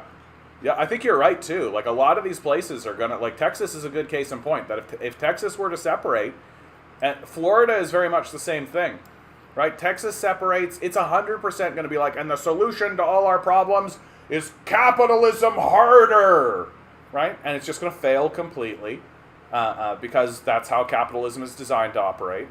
And people are going to rebel internally. Like, you're going to see, like, rebellion. Like, it's going to be, like, a series of just collapsing rebellions as people begin to actually put two and two together and go, oh, yeah, this capitalism thing, it's structured to fail. I'm actually hoping for a stronger UN-type body which can take possession of all the world's nuclear weapons and dispose of them in response to the balkanization of major powers. Oh, good luck with that idea. Like, just all you got to do is listen to Americans be like, keep your hands off my guns. You're never going to get my guns. If the government comes in and tries to get my guns, they'll have to take it through after I shoot all my bullets at them.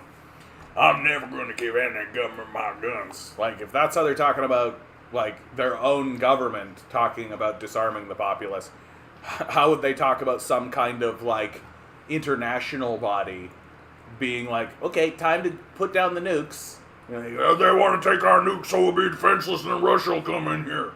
And Russia will come in here, and then we won't have any ability to fight back against them. Well, you think the only way to beat a bad guy with a nuke is a good guy with a nuke. That's the only way to do it. You gotta make sure everybody should... A nuke in every classroom. Arm the teachers with nuclear bombs, and that way no one will use the nuclear bombs, and the best way to deter from bombs is to bomb your bombs. So we're gonna set the bombs in your bomb, and then we're gonna make sure that everybody's got a bomb. God bless America.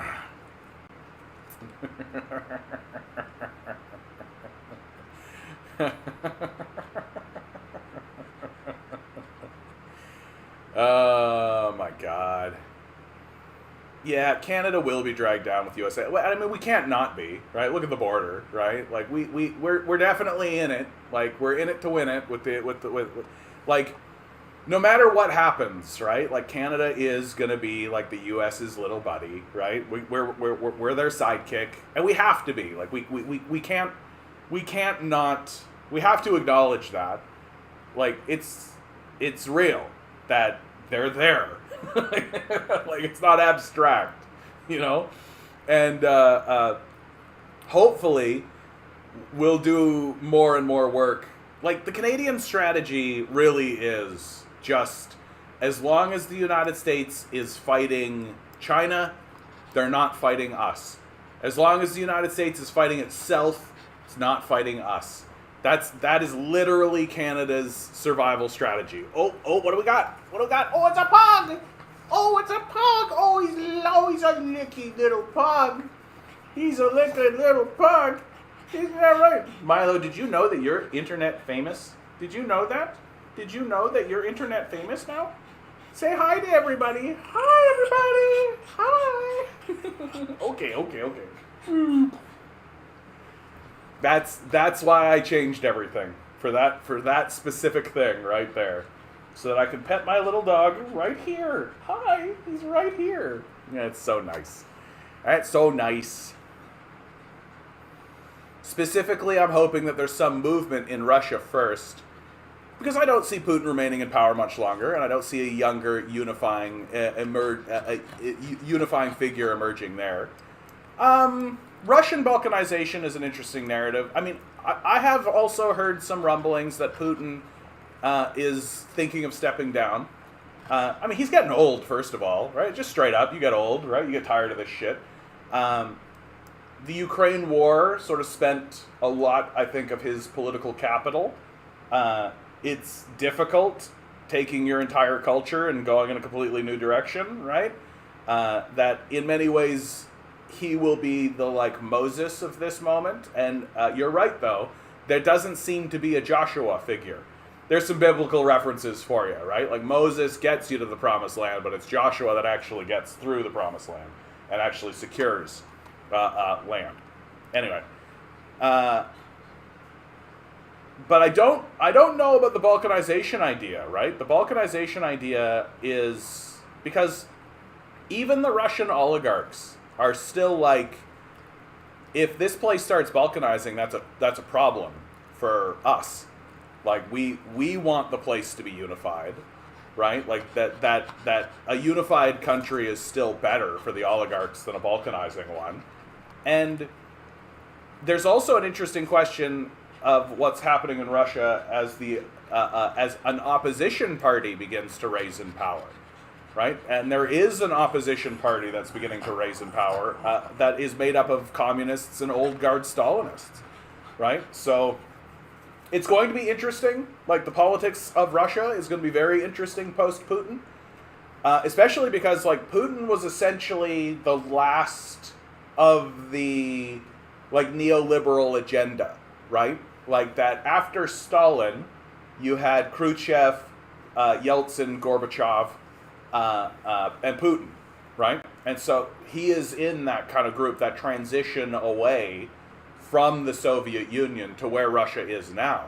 But now Putin, and so they go through like a neoliberal period, right? The Soviet Union collapses, and the neoliberal period begins, and there's a bit of an attempt on the part of the Kremlin to get integrated into the Western hemisphere, right, and to become a more European-centric sort of place.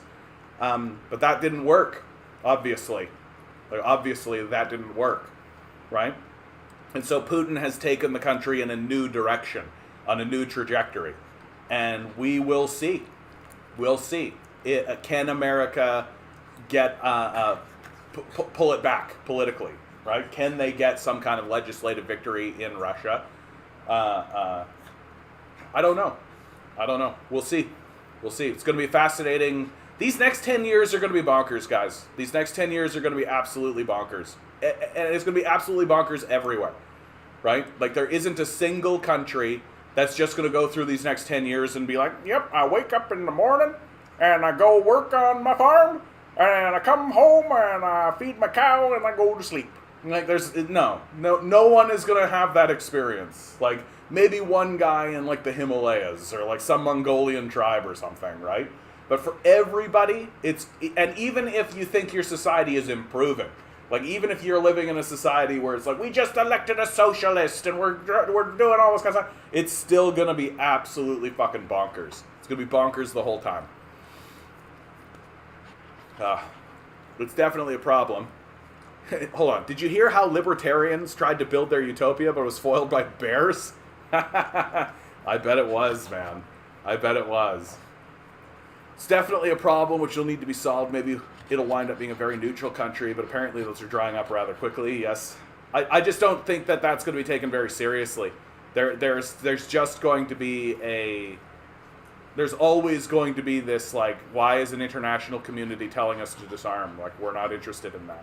There's always going to be a nationalist response, and especially right now when nationalism is on a pretty sharp increase. You see Trudeau congratulating the Colombian president's win. You know America is leaving it alone. Yeah. I mean, the shift of what's happened in Venezuela can't be ignored, right? That the United States, through this Ukrainian war, alienated itself from Russia, still needs access to gas, still needs access to kind of stuff, so now it's turning to Venezuela, who, remember, they've been saying for the last, 10 years that the actual leader of Venezuela is this guy, Juan Guaido, that nobody gives a shit about. Even Canada is still saying that the leader of Venezuela is Juan Guaido, right? And so now we're turning to Venezuela and being like, hey, Venezuela, can we get some of that oil that we've been sanctioning you over? And Maduro is basically saying, you have to acknowledge me as the president of Venezuela. You have to acknowledge my leadership, right? Forget this Juan Guaido bullshit. And you have to lift these sanctions, right? And they're in negotiations right now, the United States and Venezuela, over this issue. And in the midst of this, a left-wing president gets elected in Colombia. Yeah, they're not going to stand up while they are in negotiations with Venezuela to try to open up their markets. They're not going to do a Juan Guaido on them, because then Venezuela will be like, okay, so you're full of shit. Like, you're just totally full of shit. I'm just going to keep selling my oil to who? China. Which is exactly what they've done, by the way. That's how they stabilized their economy. They just started selling their fucking oil to China. And China was like, yeah. Indeed, the biggest thing that's helped me ground my environmentalism is to stop assuming we're going to invent a solution. Yeah. No, we're not going to invent a solution. Like, all of these promises of some invented solution or some kind of thing, it's just a way for capitalists to sell you a product, right? And I'm sure that some of these products will have the minor, tiny little impact that they're going to have, right? But the solution is to stop. Like, that is the solution. And this idea that we're supposed to buy a product in order to do it, when the earth, by the way, is more than capable of healing itself, right? Hey, you know this environment thing that we're trying to protect and save and salvage? Did you know that we didn't make it? Did you know that it wasn't sold to us? Did you know that the infrastructure of the planet we were actually born into? That we didn't generate or create it or earn it or any of that kind of stuff. We literally just inherited it. That it was just a major gift that some other life force other than us created. Incidentally, the same life force that also created us. And here we are walking around being like, the way to save the environment is to buy this product. The Earth is going to solve this problem for us. We just need to stop fucking around. Right? Because all we're doing is fucking around and finding out. That's all we're doing. Right? We're just fucking around and finding out. And meanwhile, the Earth is standing there being like, I just heal. I just heal. That's fine. I don't need you to do anything. I just heal. That's what I do. I made this whole thing. I created it. Stop fucking around.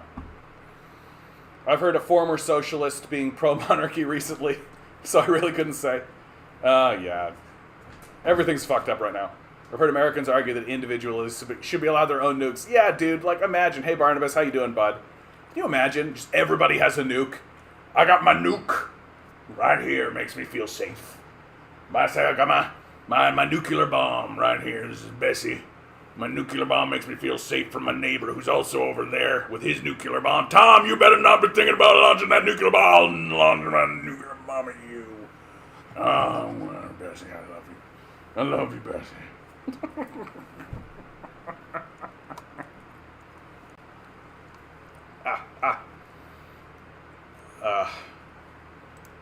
Epic meme. Oh yeah, I saw this. Let's.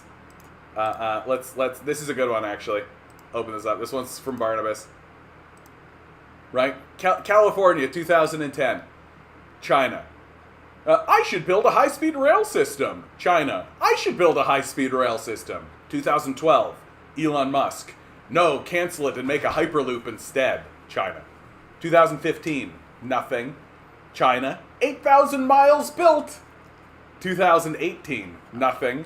China. 16,000 miles built. 2021. Elon Musk. We will have a prototype in a few more years.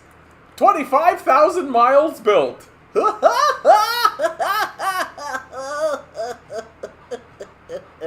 We're so fucked. We're so fucked. We're just baby brained, eh? And this is completely indicative of just this baby brain culture we have. We're literally, hey, we could do a high-speed rail system. We have the technology, we have the ability, we know how to do it. And instead of doing the thing that we know how to do and we have all the resources and the capability of doing, we just fall for a huckster who has grandiose, this narrative is not any different from the monorail episode of The Simpsons. Elon Musk is just basically coming in and being like, monorail, monorail, monorail, monorail. And everybody was just like, oh yeah, Hyperloop. Elon Musk is this generation's Tony Stark. He's such a super genius. Whoop, whoop, whoop, whoop, whoop, whoop, whoop, whoop. Yeah, I think that's right. Putin just retires, right? Putin just retires. I think he's old and he's tired, and I think the Ukraine war is sort of the end for him. And I also think that he wants a period of transition. Most leaders would like to see this,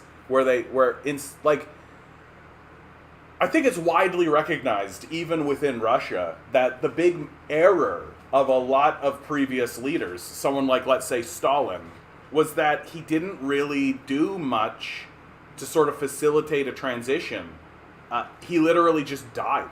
He just was like, well, I'm the leader, and now I'm not. And that kind of break is why, post-Stalin's death, the Soviet Union basically ends very shortly thereafter, right? It didn't last. Because there was no infrastructure.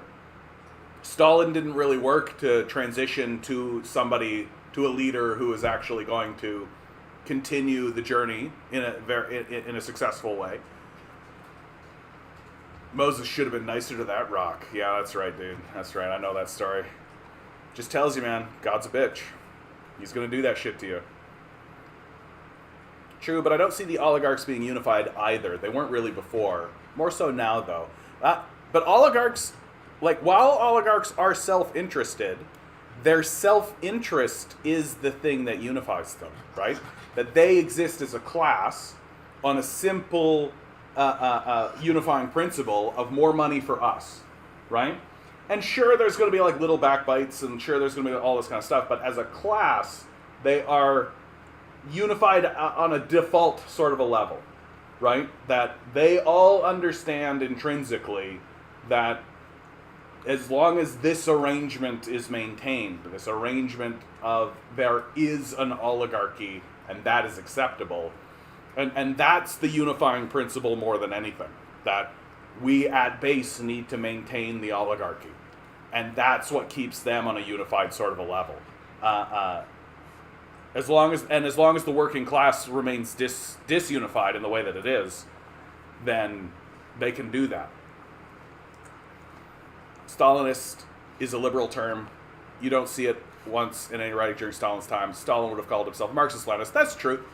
No, that's true. But, I mean, I feel like we're far enough away. Like, Stalin has his own writings. And Stalin was the leader of the Soviet Union for a good period of time. And Stalin has his own theories, and Stalin did his own stuff. I think it's fair to say the word Stalinist. Like, don't you? Like, I think, like, if it's I'm not using it as a pejorative. Like, I'm straight up saying, like, there are people who like Stalin, who follow Stalin and listen to Stalin. And those people would be Stalinists, shouldn't they? Shouldn't they be, Milo? But, again, if they said to me, don't call me a Stalinist, call me a Marxist-Leninist, I'd be like, okay. Hey. I know, I'm saying the word Stalinist a lot, and so Milo assumes that we're getting into the Stalin-Trotsky debate, and he hates that debate. It's okay, buddy. You got him. You did it. You did it. No more. Good boy. I hope the Essence of Time get one of their people in power. That would be very interesting. For those of you who don't know, the Essence of Time movement is like a communist movement, essentially. That is... like, people don't really like to talk about this or really understand this, but there is still a very strong Orthodox Christian and an Orthodox Christianity throughout Russia. We don't like to talk about this because we like to think that we live in a secular society and that secularism is by its very nature good. But, like, the Christian orthodoxy that exists throughout Russia does imbue the Russian society with a modicum of ethical thinking or ethical speaking, and you can see that manifest itself within this Essence of Time movement, right? Whereas, like, our religious people are basically fascists. They're just fucking losers. There doesn't seem to be, like, an equivalency throughout Russia. I got you, buddy. I got you. Get that face. All right. Anyway. Oh, I posted an article on the Bears in the Discord. Let's go, Brandon. Let's go, Brandon. How a New Hampshire libertarian utopia was foiled by bears. Dude, I am so in for this today. Let me just finish up with the chat, and then I'm going to read this. This is going to be great. This is great. The socialists did win. Tiny margin, 5%. 5% margin in Columbia, of all places, is a landslide. Yeah, 5% is not insignificant. Like, that's a good... That's a pretty healthy chunk, honestly. To be fair, the same life that created the environment is now fossil fuels. Yeah, there's that. Betsy. China rails must be low quality. Yeah, right. To be fair to Stalin, he tried to I know, he did try to step down on 4 separate occasions, and they just didn't let him. Yeah. It just has a negative connotation, you know me, John, out there protecting the working class. Yeah. Not the Onion. Here we go. How a New Hampshire libertarian utopia was foiled by bears. Seriously, this happened. You should absolutely read about it. I'm so looking forward to this. Every ideology produces its own brand of fanatics. But there's something special about libertarianism. I don't mean that as an insult either. I love libertarians, for the most part. They're fun and interesting people. But they also tend to be cocksure about core principles in a way most people aren't. If you've ever encountered a freshly minted Ayn Rand enthusiast, you know what I mean. And yet one of the things that makes political philosophy so amusing is that it's mostly abstract. You can't really prove anything. It's just a never-ending argument about values. Every now and again, though, reality intervenes in a way that illustrates the absurdity of particular ideas. Something like this happened in the mid-2000s in a small New Hampshire town called Grafton. Matthew Hongoltz Hetling, author of a new book titled A Libertarian Walks into a Bear, says it's the boldest social experiment in modern American history. I don't know if it's the boldest, but it's definitely one of the strangest. The experiment was called the Free Town Project. It later became the Free State Project. And the goal was simple: take over Grafton's local government and turn it into a libertarian utopia. The movement was cooked up by a small group of ragtag libertarian activists who saw in Grafton a unique opportunity to realize their dreams of a perfectly logical and perfectly market-based community. Needless to say, utopia never arrived, but the bears did. I promise I'll explain below. I reached out to Hongoltz Hetling to talk about his book. I wanted to know what happened in New Hampshire, why the experiment failed, and what the whole saga can teach us, not just about libertarianism, but about the dangers of loving theory more than reality. A lightly edited transcript of our conversation follows. How would you describe the Freetown Project to someone who doesn't know anything about it? Well, I'd put it like this. There's a national community of libertarians that has developed over the last 40 or 50 years. And they've never really had a place to call their own. They've never been in charge of a nation or a state or even a city. And they've always really wanted to create a community that would showcase what would happen if they implemented their principles on a broader scale. So, in 2004, a group of them decided that they wanted to take some action on this deficiency. And they decided to launch what they called the Free Town Project. They sent out a call to a bunch of loosely affiliated national libertarians and told everyone to move to this one spot, and found this utopian community that would then serve as a shining jewel for the world to see that libertarian philosophies worked not only in theory, but in practice. And they chose a town in rural New Hampshire called Grafton that already had fewer than 1,000 people in it. And they just showed up and started working to take over the town government and get rid of every rule and regulation and tax expense that they could. Of all the towns in the world, why Grafton? They didn't choose it in a vacuum. They actually conducted a very careful and thorough research. They zeroed in on the state of New Hampshire fairly quickly because that's the live free or die state.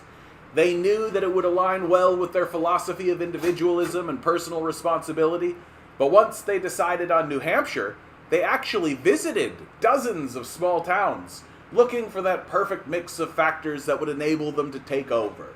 What they needed was a town that was small enough that they could come up and elbow the existing citizenry, someplace where land was cheap, where they could come in and buy up a bunch of land and kind of host their incoming colonists.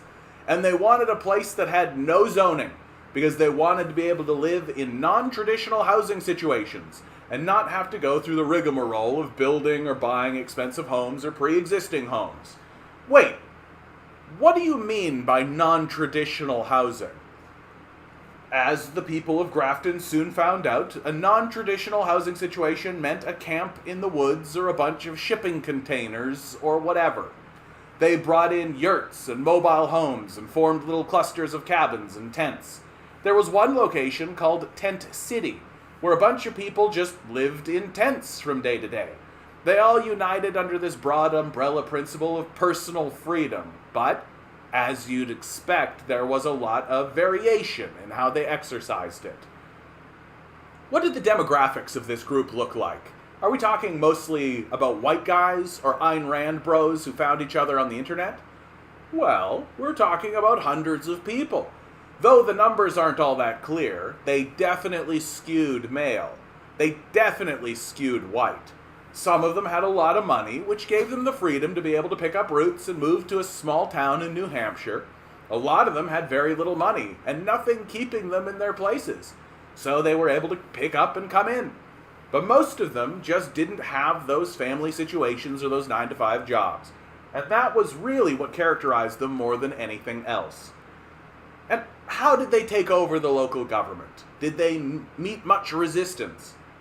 Well, when they first showed up, they hadn't told anyone they were doing this, with the exception of a couple of sympathetic libertarians within the community.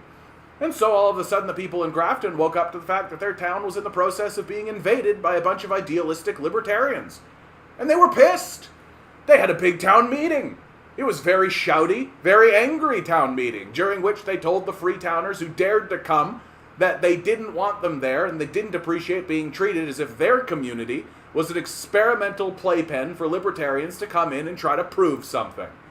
But the libertarians, even though they never outnumbered the existing Grafton residents, what they found was that they could come in and they could find like-minded people, traditional conservatives, or just very liberty-oriented individuals who agreed with them on enough issues that despite that angry opposition, they were able to start to work their will on the levers of government. They couldn't pass some of the initiatives they wanted. They tried unsuccessfully to withdraw from the school district and to completely discontinue paying for road repairs, or to declare Grafton a United Nations free zone.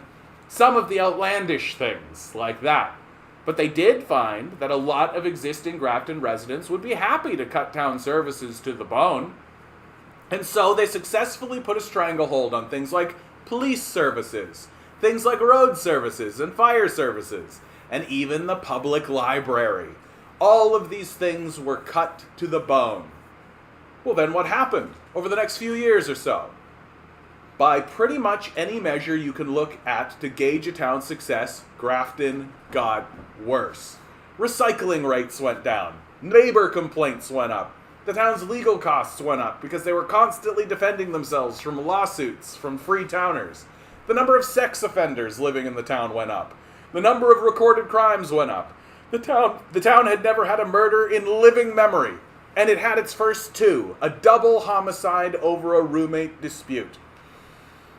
So there were all sorts of negative consequences that started to crop up, and meanwhile, the town that would ordinarily want to address these things, say with a robust police force, instead found that it was hamstrung. So the town only had one full-time police officer, a single police officer, and he had to try to stand up at a town meeting and tell people he couldn't put his cruiser on the road for a period of weeks because he didn't have the money to repair it and make it a safe vehicle. Basically, Grafton became a Wild West, frontier-type town. When did the bears show up?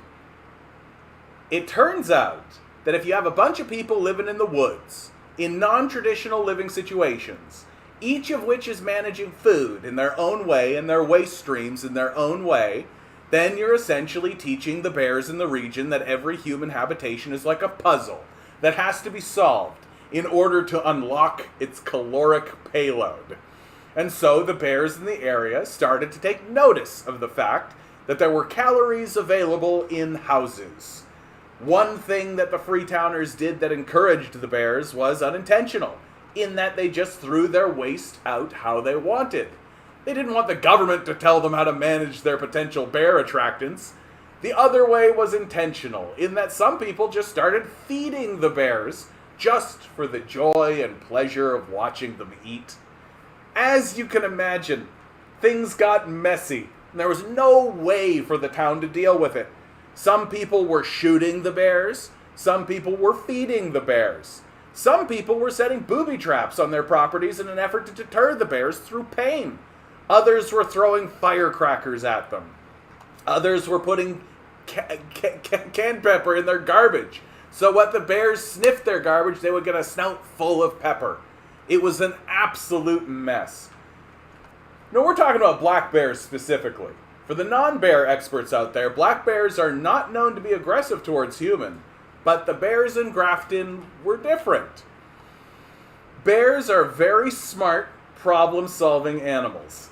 They can really think their way through problems, and that was what made them aggressive in Grafton. In this case, a reasonable bear would understand that there was food to be had, that it was going to be rewarded for being bolder. So they started aggressively raiding food and became less likely to run away when a human showed up.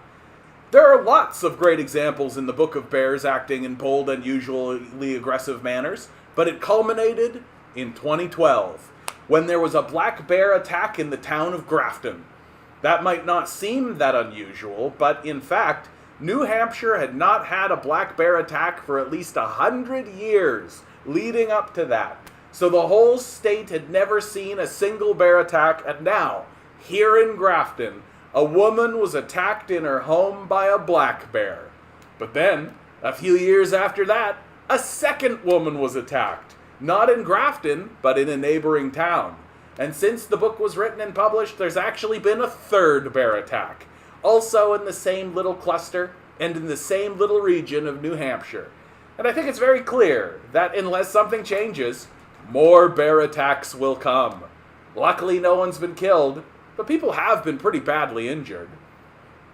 You're fair, even sympathetic to the libertarians you profile in this book, but I do wonder if you came to see them increasingly as fanatics. You know, libertarian is such a weird umbrella term for a very diverse group of people. Some libertarians are built around the idea of white supremacy and racism. That was not the case with these libertarians. Most of the libertarians that I met were kind, decent people who would be generous with a neighbor at any given moment. But in the abstract, when they're at a town meeting, they will vote to hurt that neighbor by cutting off, say, support for road plowing. So I guess what I noticed is a strange disconnect between their personalities or their day-to-day interactions and the broader implications of their philosophies and their political movement. Not sure I'd use the word fanatic, but definitely a weird disconnect. There's a lesson in this for anyone in seeing it, which is that if you try to make the world fit neatly into an ideological box, you'll have to distort or ignore reality to do it, usually with terrible consequences. Yeah, I think that's true for libertarianism and really all philosophies of life. It's very easy to fall into this trap of believing that if only everybody followed this or that principle, then society would become this perfect system.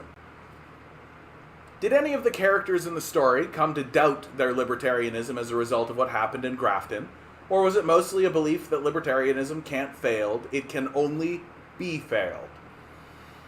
One of the central characters in the book is a firefighter named John Babiars, and John had the distinction of running for the governor of New Hampshire on the libertarian platform, and did better than any other gubernatorial libertarian candidate has ever done in America. And he invited the libertarians to come in and begin the Freetown Project. He was their local connection.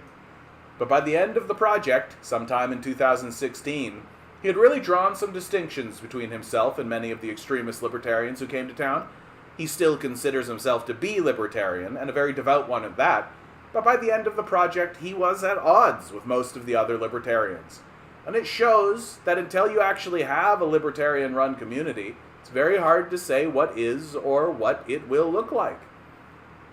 In the end, do you think these people bumped up against the limits of libertarianism, or is this more about the particular follies of a particular group of people in a particular place?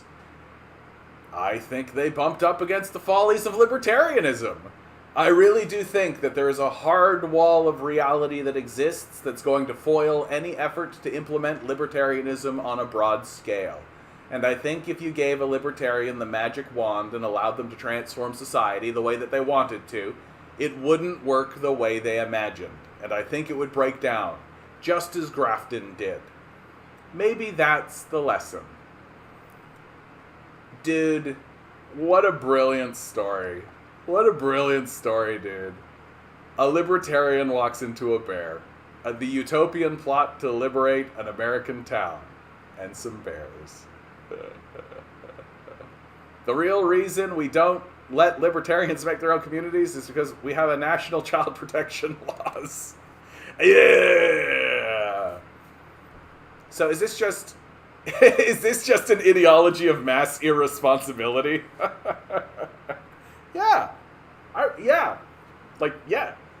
Like, that's the odd thing about libertarianism, is that, like, a libertarian will be like, you have the right to be irresponsible. You have the right to do that. If that's how you want to be and that's what you want to do, you can go out in the world and cause problems for people. And their counter-argument is always something like, but there'll be consequences to that, right? You'll be irresponsible and everybody will know you're irresponsible, right? So everybody will treat you in such a way and blah, blah, blah, blah, blah, blah, blah, blah. But, like, there's just no sense that, like, humans are problem generators, right? We create problems just by existing. Like, simply by sitting here. If I was just sitting here staring into space, I'm creating a problem, right? That problem is my own hunger and my own waste, right? That I need to consume and shit. So just on a real basic level, humans exist in a kind of problem space. And libertarians essentially say, solve your own problem. Whereas other systems say, well, we all have this problem, so why don't we create a system to resolve this problem systemically so we don't need to worry about it? Yeah. Black bears are the kind of bears that will kill you if they can get over how scary you are. I had a friend who went tree planting, and they kept encountering black bears, and she said that these guys were basically like teenage boys. That, like, the black bears were always like, you'd see them off in the distance, and they'd always be like, what's up? They'd always be doing this kind of stuff, being like, what's up? We're here, we're gonna mess with you, right? And they'd, like, do raids on the camp in order to get foods. And you could always, like, it always had this sense of, like, when she was telling these stories, that it was, like, a bunch of 14-year-old boys being like, get the food, I got the food, how do we get open the thing, yeah, we got it, all right, guys, oh my god, and they're, like, all falling over each other, being a bunch of assholes, right? But, like, black bears aren't really looking for a fight, you know? They really do, anytime anybody's told me any stories about black bears, they sound like the Ninja Turtles in the way that they interact with the world. They're all just like, yeah, well, cool. Like, they will fuck you up if it comes down to it. They're a Ninja Turtle, right? But for most of the time, they're just like, hey, I'm happy to be here. Hey, you got some food? I'm going to get that food. All right, cool, pizza time, right? That's what I think of when I think of black bears. They're not like grizzly bears. Grizzly bears are like, you want to come? You will die. They're very, very just like, go away. I remember I saw this great documentary. Oh, what was the name? It had a really stupid name. It was called The Great Bear Stakeout. Yeah, The Great Bear Stakeout. I think it was only like 2 episodes. But basically it was a film crew, a couple of film crews, went up to, I think it was Alaska, and just followed groups of grizzly bears around for a season. And they captured some absolutely stunning footage and told some really fascinating, heartbreaking, shocking narratives that really reformed how I think about animals generally, frankly, and created, like, here's the craziest story that I think came out of it. That they were following around this one grizzly bear that they had named Van, was the name they gave him, obviously. And he was a big, like a huge bear, right? Biggest bear around, biggest bear this crew had ever seen, right? So if like and I'm just gonna make up some numbers, but like if the average weight of a grizzly bear is like 300 pounds, this guy was 600 pounds. He was an enormous bear that everybody was just like, you're in charge, we're over there, goodbye. And Van really, really had it. Like he was really pining after this other female bear that they named Alice, right? But Alice wasn't putting out, right? Alice was very, like, she's being very aloof with Van and being very like, no, we're not going to do it. We're not going to do it, right? Van would show up and he'd be like, what, Alice, are we going to do it? And Alice would be like, not today, Van, not today, right? She was always kind of putting him off, always putting him off. And so one day Van goes off into the woods to do his business and get some food or whatever, and another male shows up to Alice and is like, hey Alice, you wanna party? And Alice is like, yeah baby, let's party, right? And so they start getting down, right? But then Van shows up, right? And Van starts like trundling towards Alice with this attitude of a spurned lover, right? And Alice turns and starts to chase the dude away herself, because she knows what Van is capable of, right? So she starts to chase this dude off. right? Being like, get out of here, get out of here. And then Van goes over and says, was that guy troubling you? And she's all like, yeah, baby, he was really bothering me. Don't worry, I got it, right? And then he's like, do you want to do it? And she's like, no, I'm too tired, right? So she puts him off again. And so Van is getting tired of this, as you can well imagine. And so he starts macking on some other female bear, right? So he starts macking on some other female bear. He starts setting up, getting party time. And Alice comes over to Van and this lady and starts getting in the way and interfering, right? So it isn't that, like, Alice doesn't want to mess with Van. Alice doesn't want to be with Van, right? It's not that she's, like, turned off by him or something. She's just fucking with him. She's just being like, prove your love to me, right? So Van, in a fit of total fucking rage, that now this bitch isn't having sex with me and is now cock blocking me from having sex with this other female bear, Van grabs the other female bear, pins her down and kills her in front of Alice, and then Van and Alice go off and have sex.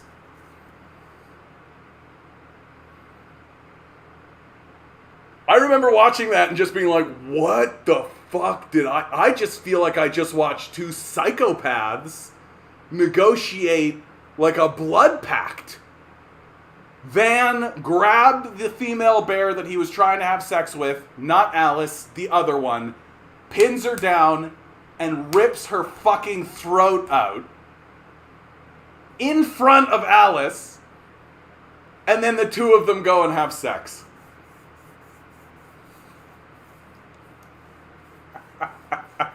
Yeah, I thought of that, Andrew. The second you said you're thinking of the plot of Dr. Dolittle 2, I was just like, wait for it, baby. Wait for it. Yeah, dude, this is literally like, hey, that's the power of sex, right?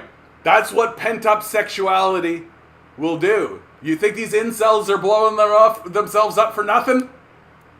Hell no. These guys are like, it was called the Great Bear, the Great Bear Stakeout, if I'm not mistaken. The Great Bear Stakeout. Yeah. Miniseries. I don't really even remember why I watched it. I don't really remember why I was attracted to it. Is this it? Yeah, Alice's Bear Affair. Yeah, the Grizzly Love Triangle. Yeah. Oh, this moment here. So, when this film crew showed up, right, Van, like, walks over to them, right? Alice is a bear too, Barnabas, yeah. Van walks over to these guys and is basically like, who are you? What are you doing here? And they all, like, get on their knees. They're all very much like, oh yeah, you're in charge, don't worry, Van. And Van's literally like, okay, I guess so. And, like, one of them has his hands on, like, the bear spray. But, like, if Van wanted to kick it up...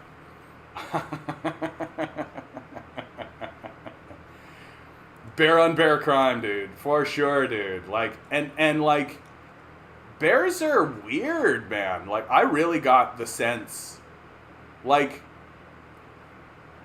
watching that documentary, it really did make me realize that, like, these creatures are much closer to us than we like to think.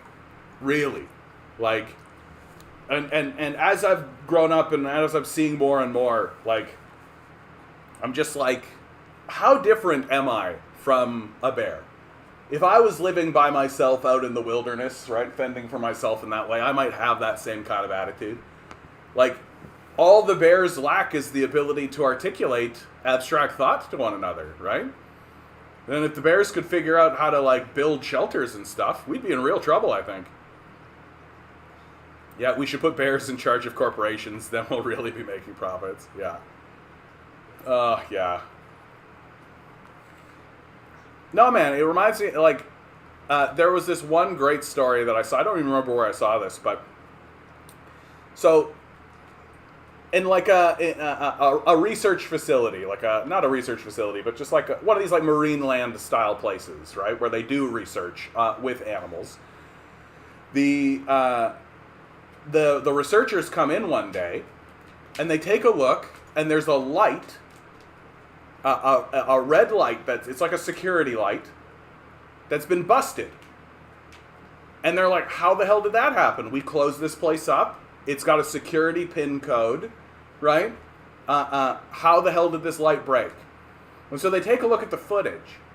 And what they find is there's an octopus living in a pen over here, but it can see the red light at night, right? And so obviously disgruntled with the idea that there's this red light that's pissing him off, just a red light shining into his cage the whole fucking time, or to his pen, or whatever you call it. So he breaks out of his own pen, right? Trundles across the ground, punches in the punch code that he's watched these guys do over time, gets in there, picks something up, throws it at the light until it smashes, goes back, closes the door behind him like a gentleman, goes back into his pen and closes it back up.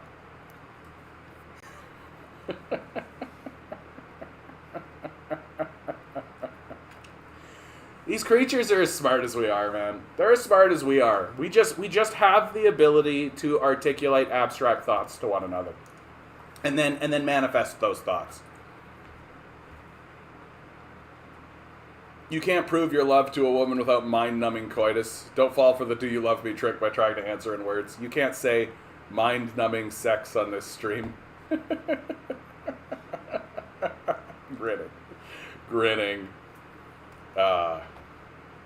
Octopi are smart, but evolution had a grudge against them. What makes you say that, Demand Better?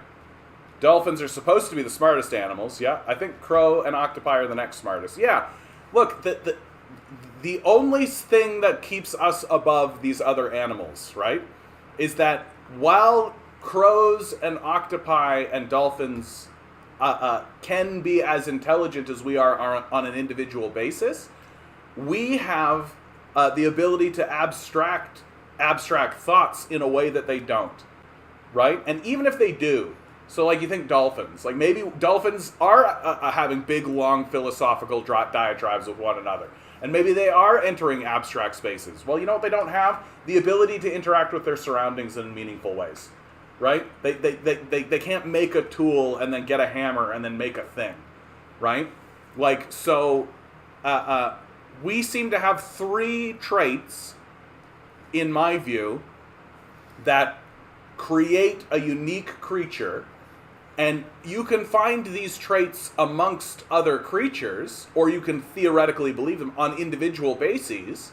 Like you can find the ability to enter the abstract space, right? So to imagine, to perceive the moment of your own death, right? To imagine things bigger and beyond yourself. You can believe that of an ape or a dolphin or an octopus, right? And then there's also the ability to communicate those thoughts. Because there's a difference between having the thoughts and entering the abstract space and then communicating those thoughts, right? So a great ape, maybe a great ape has thought about calculus. How would he ever tell anybody, right? He lacks the capacity to do so. He doesn't have the articulation to do so, whereas we do. Right? We have we can articulate many sounds and many combinations of things to create individual words for the abstract space, whereas like a great ape doesn't, just simply doesn't linguistically. And in my view, that's not an abstract idea. That's a practical utilitarian idea. So, and that's the second one, right? But so you think about dolphins, like maybe they do have that, right? Well, there's the third one, which is the ability to actually grab things in your environment and then alter those things, right?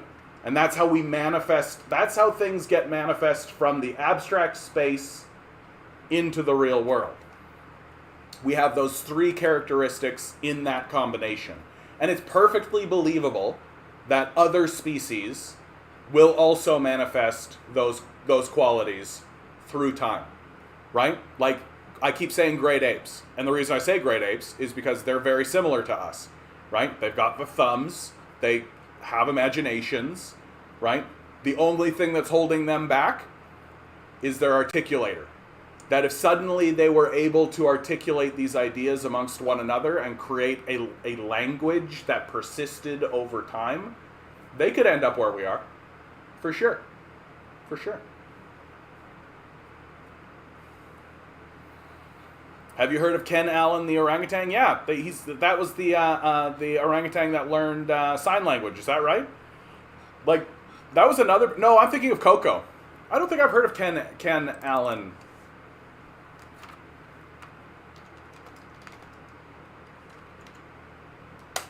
Let's go. He became one of the most popular animals in the history of the zoo because of his many successful escapes. He was nicknamed the Hairy Houdini. You gotta love it. Dude, this reminds me of here in Toronto, at the Toronto Zoo, there were a couple of, what are they called? Capybara? If you guys don't know what capybara are, capybara, yeah, there they are. They're classified as a rodent, but they're actually quite large. And they're renowned for being super chill, right? You can basically put a capybara with any other animal, and they will basically just chill out with that animal, right? So that they're very docile, very kind creatures. I wonder if I'm going to run into other pictures. But, like, yeah, there are pictures all over the internet of these capybaras chilling out with all sorts of animals. So, when the spring hit, suddenly the capybaras vanished. Nobody knows how they escaped. They just got out. And this zoo, of course, is in a park called High Park. And so everybody suspects that they're in the park, but nobody can find them. And then, sure enough, fall hits, it starts to cool off, and what happens? The capybaras come back. And they're just like, hey, yeah, we had a great summer. We're back.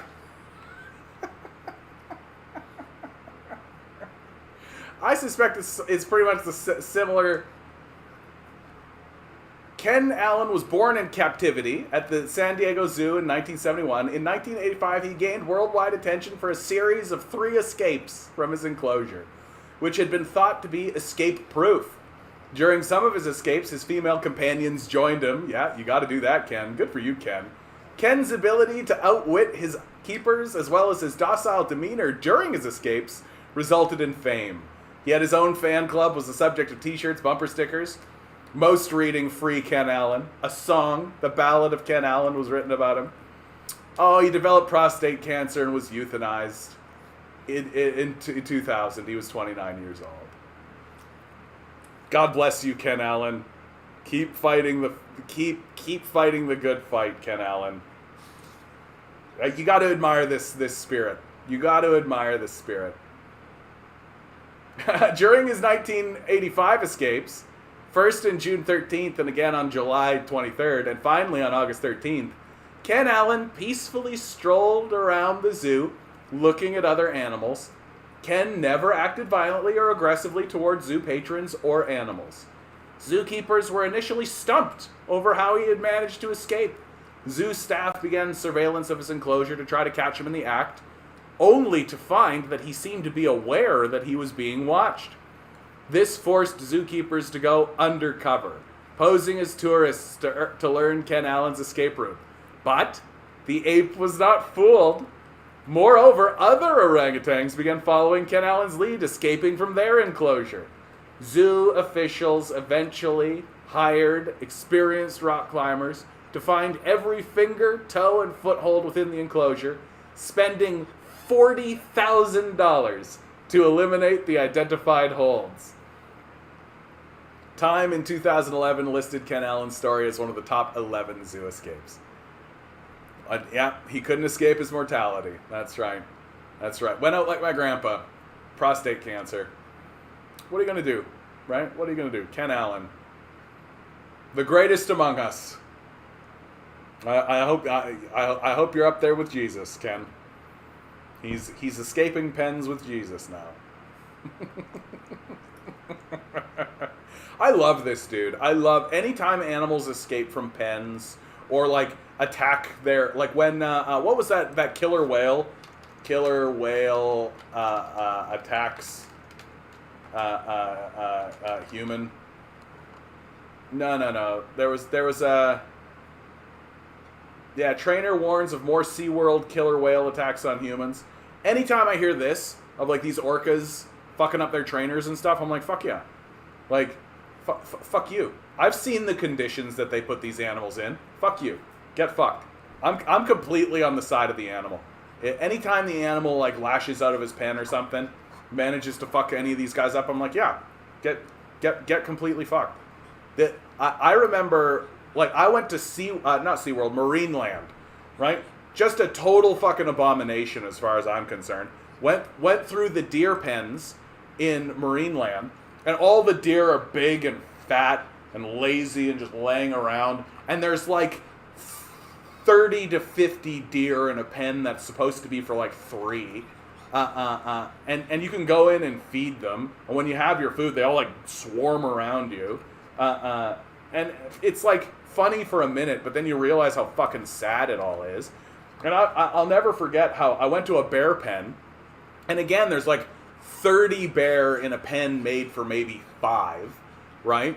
And I remember you could throw food at these bear, and there was this one bear that had figured out that if I go like this and wave, people throw food at me. And he had gotten so used to this arrangement that somebody threw a piece of food at him, it hit him here, he missed it, it fell down to the degree where he'd have to like lean over and get it, and he looked at it and just went, so people threw more food at him. And I'll never forget though, because like that's sad in a kind of more abstract way, but I'll never forget when I saw the orca, the killer whale, in the pen that they had. Again, one orca in a pen that was far too small for it, and it literally was just like floating on its side, just listless, completely just like there, not active, not around, and I was filled with nothing but a profound sense of deep sadness, watching this creature just living in this empty, it was a pool basically, just like an empty pool, and you couldn't help but look at this creature and come away with anything other than a profound sadness, and I knew in that moment that what this place was a total abomination, that what we were doing was evil and wrong. And I'll never forget when I went down to Cuba. My father took us to Cuba once. It was very kind of him. And we went to another one of these sort of Marineland kind of places, and it was all set up to be like, come watch the dolphin show and all this. And I was just like, man, do I really want to get involved in this? But the whole family was going, and I was like, okay, fine. And when I went there, I was very happy to see that there were no pens, or the pens they had were all in the ocean, and the gates were literally, like the fences rather, were literally like a foot above the water line, right? So if you were swimming underneath the water, you'd be like, there's the gate. But like, I see these dolphins, they're jumping 15 feet in the air. And so I'm like, if these dolphins want out of this arrangement, they're out. Like, they're gonna leave. The ocean's right fucking there. And in fact, there was this one, they had advertised, come see the sea lion show. And when we arrived, they told us, oh yeah, sorry, we can't do the sea lion show. The sea lion left. He'll be back. And I was just like, there you go. This I can accept this arrangement. Like, this is fine. The dolphins are like, hey, humans with fish. You want me to jump? I'll jump. Yeah. Hey, look at me jump. I'm the greatest. And we clap, and the dolphin's like, yeah, sweet. And then they get fish, and they're like, fuck yeah, this is the life. And even better than that, there was one dolphin there that All the dolphins were doing the jumps and being perfectly happy, but there was one dolphin that clearly was like, I'm not feeling it today, Betsy. I'm just not. They'd be like, jump, and he'd be like, or like wave to the crowd, and he'd just be like, and I loved that dolphin. That dolphin, which was just like, look, I'm going to do this jump. I'm not going to put my heart in it. But you're still going to give me the fish, right? Perfect. But all those places, Marineland, all that kind of shit, they should all be shut down, dude. They should all be shut down. You're right, Barnabas. Let's do the number draw. I got 11 people watching right at this moment. Thank you all for being here. Like, share, subscribe. We're doing the number draw. Let's go. Here we go for today's number. I'm still here with a 7. 20. We got an 8. We got a 5. 10 balls. Here we go. Each ball has a number. Major in with a 6. Rusty, good to see you, Rusty. We're in together with a 7. Andrew, you got to pick one of those. Picking the funny number. Eric's in with a 7 too. A number. Here we go. I know Mark's not here. Today's number is... Brandwin also with a 7. Oh, Andrew. You're fun. It was the humor. That's what happened. Your humor attracted the draw of the great and powerful David Lynch. Andrew Skipsky, win in today's number draw. May the spirit and energy of David Lynch carry deep into your life. May you look at something, be confused by it, but love it anyway. Oh, yes. That's right. That's right. I had no idea this was even a thing. The number draw? Yeah, we do the number draw every day. I'm trying, God help me, I'm trying to do it at 7 o'clock. I'm trying to make it a 7 o'clock regular thing. But somebody always reminds me in the chat if I forget. So here you go, Andrew. Your first time in on the number draw, and you win. To everybody else, fuck this guy, right? First time in, first guess, Andrew gets it. Bullshit. Total bullshit.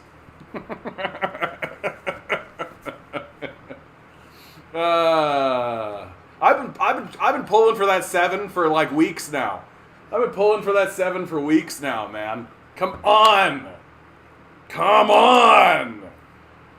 And I know exactly what's going to happen, is that I've been pulling for that 7 for so long now, that the one day where I'm like, I'm done with the 7. 7's been so unlucky for me. I'm going to change it. I'm going to change it to something else, and that'll be the day. And I know that that's what's going to happen.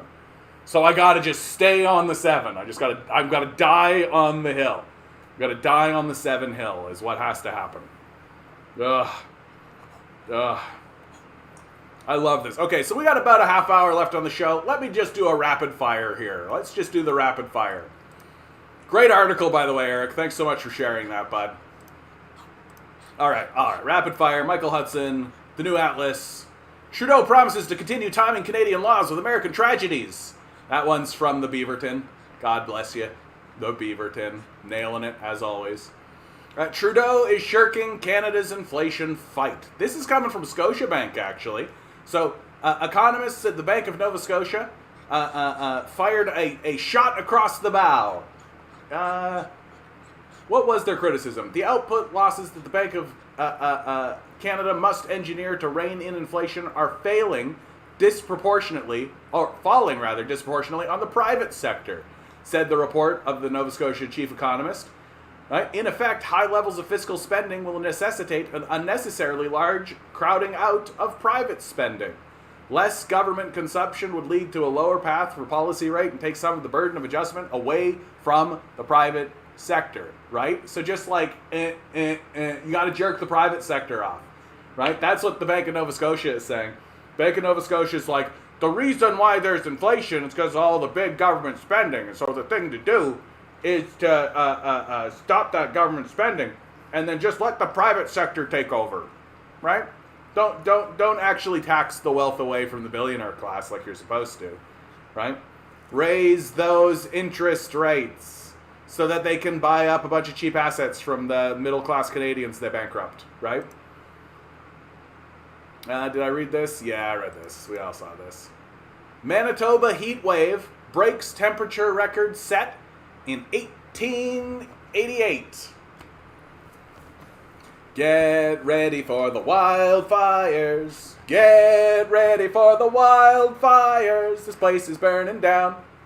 We're gonna look like clowns while we burn down. It's gonna be great. Yep. The shock doctrine, how climate fear is being weaponized to make billions. I've talked about this, right? Over and over and over again, I talk about this. Like, literally, oh shit, we should do something about climate change. I've got a little bottle of snake oil. This'll change all your climate change blues. All you gotta do is buy Grandpa Elon Musk's Tesla, and that'll smooth the way, right? My favorite discovery this last week was an audiobook that has one of the potential love interests as a beautiful welding woman. Well, grinning. It's like they wrote a book for you. They were just like, we gotta really hit that welder woman market. We gotta get that welding woman market. If we don't hit those people, someone else will. Well, it was made for you, grinning. Do you search for this? Do you do like a Google search? Like books with welding women? Is there a magazine that you buy, grinning, that's like Welding Women Weekly? Huh? I feel like such a thing should exist for you. I feel like you could have a lot of success with like calendars. You know, there's got to be like welding women calendars. I feel like that's probably the best place to look. Yeah, they read your mind, babe. They read your mind. You got it. Leftist ex-rebel Gustavo Petro wins Colombian presidency. Yeah. Leftists are winning in South America. People are fed up. Yeah, you're fucking right. People are fed up. You're right. People are fed up. Oh, neoliberalism doesn't work? Who the fuck knew? Canada to ban making, importing many single-use plastics from December. Right? They've been promising this one for a long time, right? Yeah, we're going to get rid of these harmful single-use plastics. So, always remember, guys, when you need next to nothing done about an issue, you got to vote liberal, right? Like, this is next to nothing. Literally, like, the house is burning down, but I'm throwing a thimble of water on it in a couple of months. Like, thanks, bud. You did it. The government will also prohibit the export of plastics in the 6 categories by the end of 2025, making Canada the first among peer jurisdictions to do so internationally. Up to 15 billion plastic checkout bags are being used every year, 16 million straws being used daily in Canada. Like, I guess I'll be stockpiling. Get your metal straw. Get your cloth bag. Just, I don't know. Like, I feel like there are other solutions. I feel like we can do it. Although, I mean, I found out, you guys remember, right? We all found out we're running out of sand, right? You guys still use plastic? PEI hasn't been using plastic bags for a few years now. Well, some provinces just went ahead with it, Eric, right? Like, we started to do that here in Ontario. We were starting to move forward on a plastic bag ban just provincially. But then Doug Ford got in, and Doug Ford's a climate change denying like loser, and just kiboshed all of it. And so the Liberals are actually feeling like they've got to do something federally because of fucking losers like Doug Ford, right? Just absolutely disgraceful morons. Fascism expert explains why Ron DeSantis is one of the most dangerous men in the GOP. He's clearly readying himself for a national run, whether it's in 2024 or later. He's a very dangerous individual, Ben Gates said. He's dangerous because he's equally repressive, but doesn't have the baggage of Trump. It's hard to have the baggage of Trump. DeSantis has recently signed controversial bills like Florida's Don't Say Gay bill, which limits teachers' curriculum around sexual orientation and gender identity in grades kindergarten through 3rd, and Stop Woke Act, which restricts how race is discussed in workplaces, schools, and colleges. He also implemented an Office of Election Crimes and Security, rankling voting rights advocates. Adam, how you doing, bud? Good to see you. I think I'm going to donate to the Communist Party instead of the NDP from now on. If they can't beat Ford twice without realizing they have to strategy to fight the media. Yeah, like, no, the NDP exists as controlled dissent, exclusively. They have no plan, and they're not going to make one, right? And so if we're going to vote for a party that loses anyway, we might as well be voting communist, because at least the communists have a plan that we think will work, right?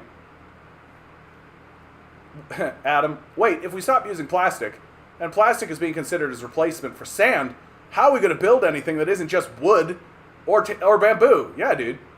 This is what I'm saying, man. We've got to stop. Like, our problem is not that we don't have enough stuff. We have enough stuff. We do. We've got the stuff. We did it. Congratulations to us. We have it. Right? Our problem is distribution. Right? It's as simple as that. It's just distribution is the issue. We're too fucking stupid. Like, these people are still buying these big tanks, these big trucks. The Ford F1 Jimmy 5839. This'll take you around the continent.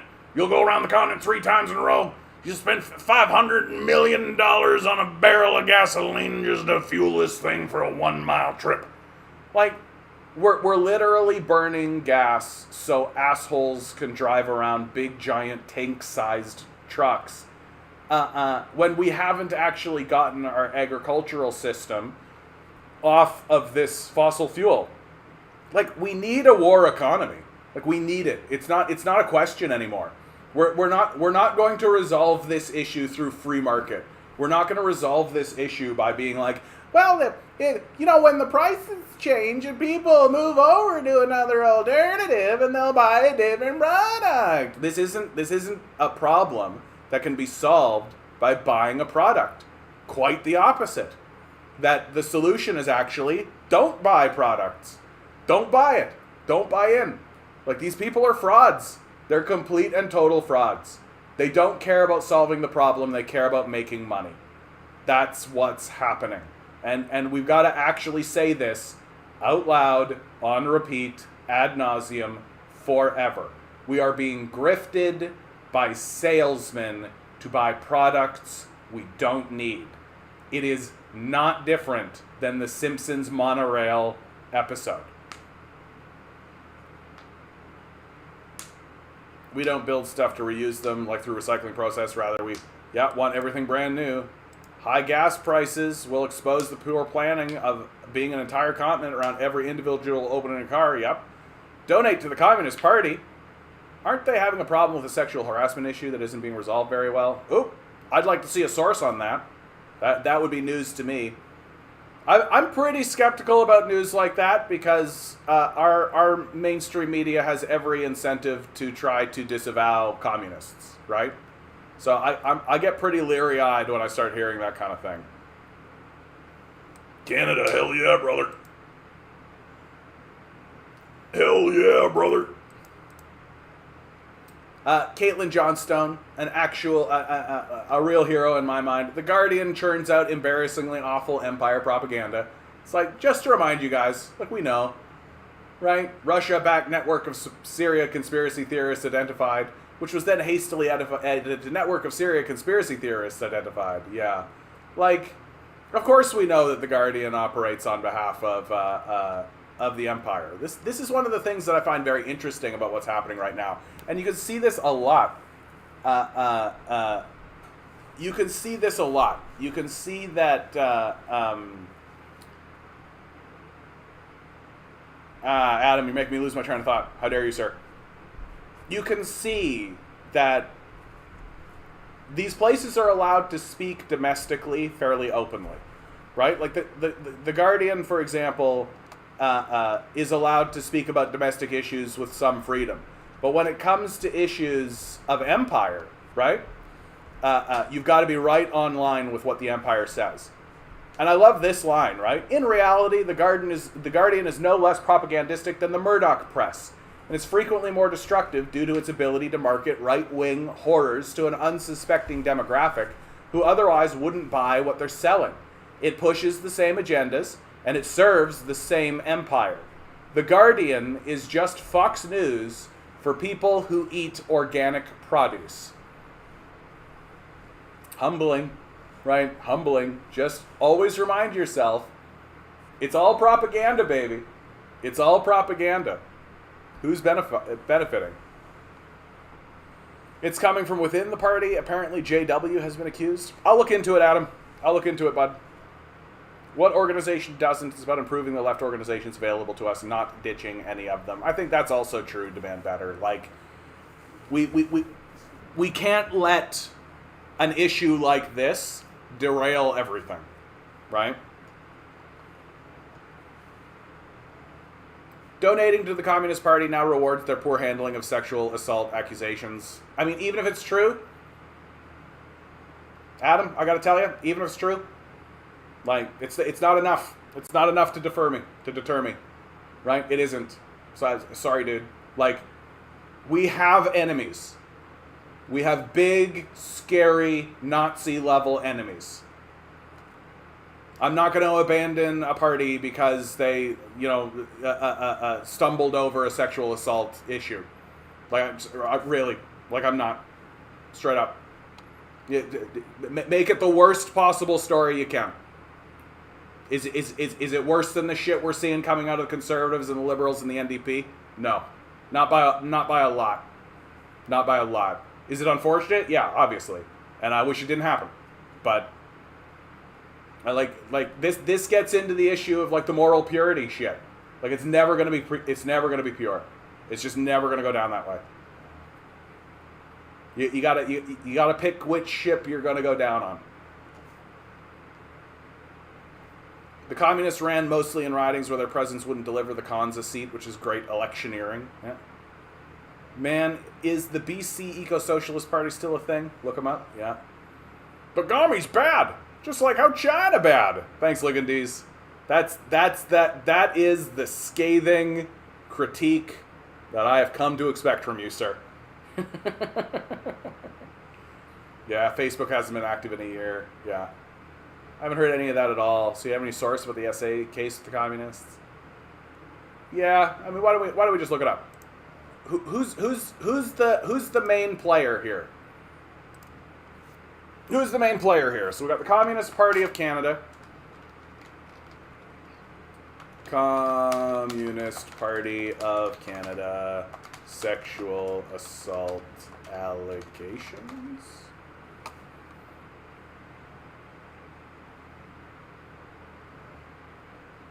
I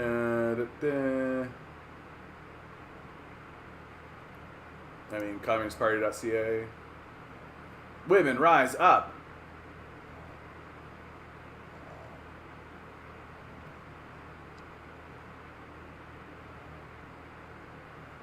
Ah, well.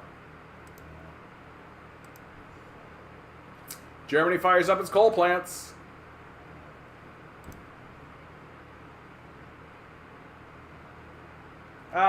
Yeah, sexual harassment claims are always tough, right? Like, it's always like...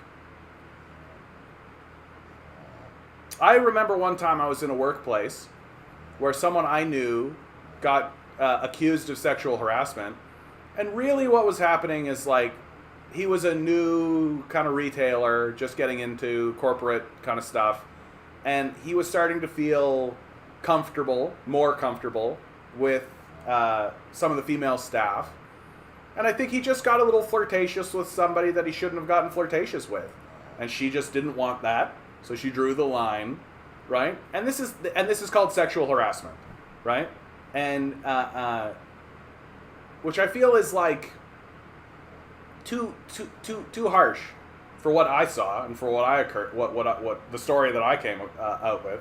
And so anytime I hear like sexual harassment, which isn't to downplay the existence of like really skeevy people, but quite often it can just be a woman or a man setting a boundary, expecting that boundary to be enforced, and bringing in a third party like HR, or in this case like a party member, in order to ensure that that boundary is well understood, right?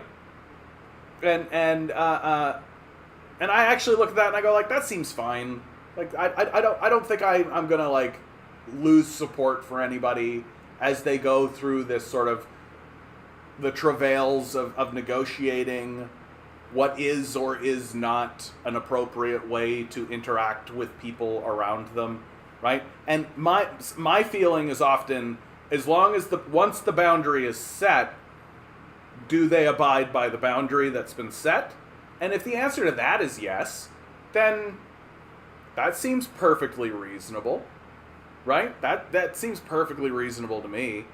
Like anybody who follows this channel for any length of time will hear me talk about my views on sex and sexuality, which is that we're so fucking repressed as a people, and our views of sexuality, in my view, are backwards. We're a very upside down, very backwards, very hyper repressive, hyper just like closed down. We don't want to engage in that kind of relation. Like everything is closed doors, like behind the scenes. You know, like you can't express yourself in a sexual manner in the public space without getting some kind of label put on you or having some kind of denigration put on it. And like my position is very simple. We are sexual creatures created by sex. Sex is great. We all love it. We should be engaging in it in a way that's consensual, in a way that's safe, and in a way that's free and open. And the idea that someone is going to look at someone who is attempting to do that and call them like a slut or a pervert, right? That to me, I go like, what the fuck is wrong with you? Fuck you. Get the fuck out of here. If any woman wants to go around and have sex with any man, fantastic. And if any man wants to go around and have sex with any woman, fantastic. As long as all parties have consented to the arrangement. So like, anytime in my entire life I've seen like a political scandal, like let's take Bill Clinton. Bill Clinton and Monica Lewinsky. The scandal of it all! You're telling me the President of the United States had a blowjob? The whole time I was just like, I was even like a fundamentalist Christian when this was happening. Even then I was just like, yeah, like the President of the United States is gonna get a blowjob from like that. Yeah, right? Like that. And like, there was always this narrative that like Hillary he's cheating on Hillary, and the entire time I was just like, she knows, like she knows, like are you kidding me? Hillary Clinton knows what's going on with Bill. Like there's no possible universe in which Hillary Clinton doesn't know that Bill Clinton is engaging in this behavior for fucking shit. For sure, right? Clinton was in a position of power of Monica. No, like, I'm not saying that it was like the greatest thing of life in terms of the power dynamics, but like it's understandable, and I'm not like shocked by it. I'm not shocked by it at all. Sorry, like I'm way more shocked about like Jeffrey Epstein's sex island, the pedophile island. I'm way more shocked about that, and the society doesn't seem to be shocked about that at all. When the Clinton sex scandal happened and Bill Clinton got a blowjob, we couldn't shut up about it for literally 2 years. He was impeached over it. There was like this whole fucking thing. And we were constantly like, Bill Clinton at one moment was like, that depends on what your definition of is. And like all of this stupid bullshit that we just couldn't stop prattling on about because the President of the United States of America got blown by an intern. Okay. Now we've literally got that very same gentleman. His name is on documents of him going to an island where there was pedophile rape going on, and we're all just like, whatever you say, champ. I'm like, what? Okay. What can you do? Right? And we just don't give a shit. This is an inversion. We have inverted our priorities. We are more concerned about, like, is it appropriate that the power dynamics between a powerful president and a young, impressionable intern, is it appropriate that these two engage in sexual activity, and perhaps we should think more strongly, versus dude gets on a flight and goes and have sex with 14-year-old girls who are definitely not consenting. Like,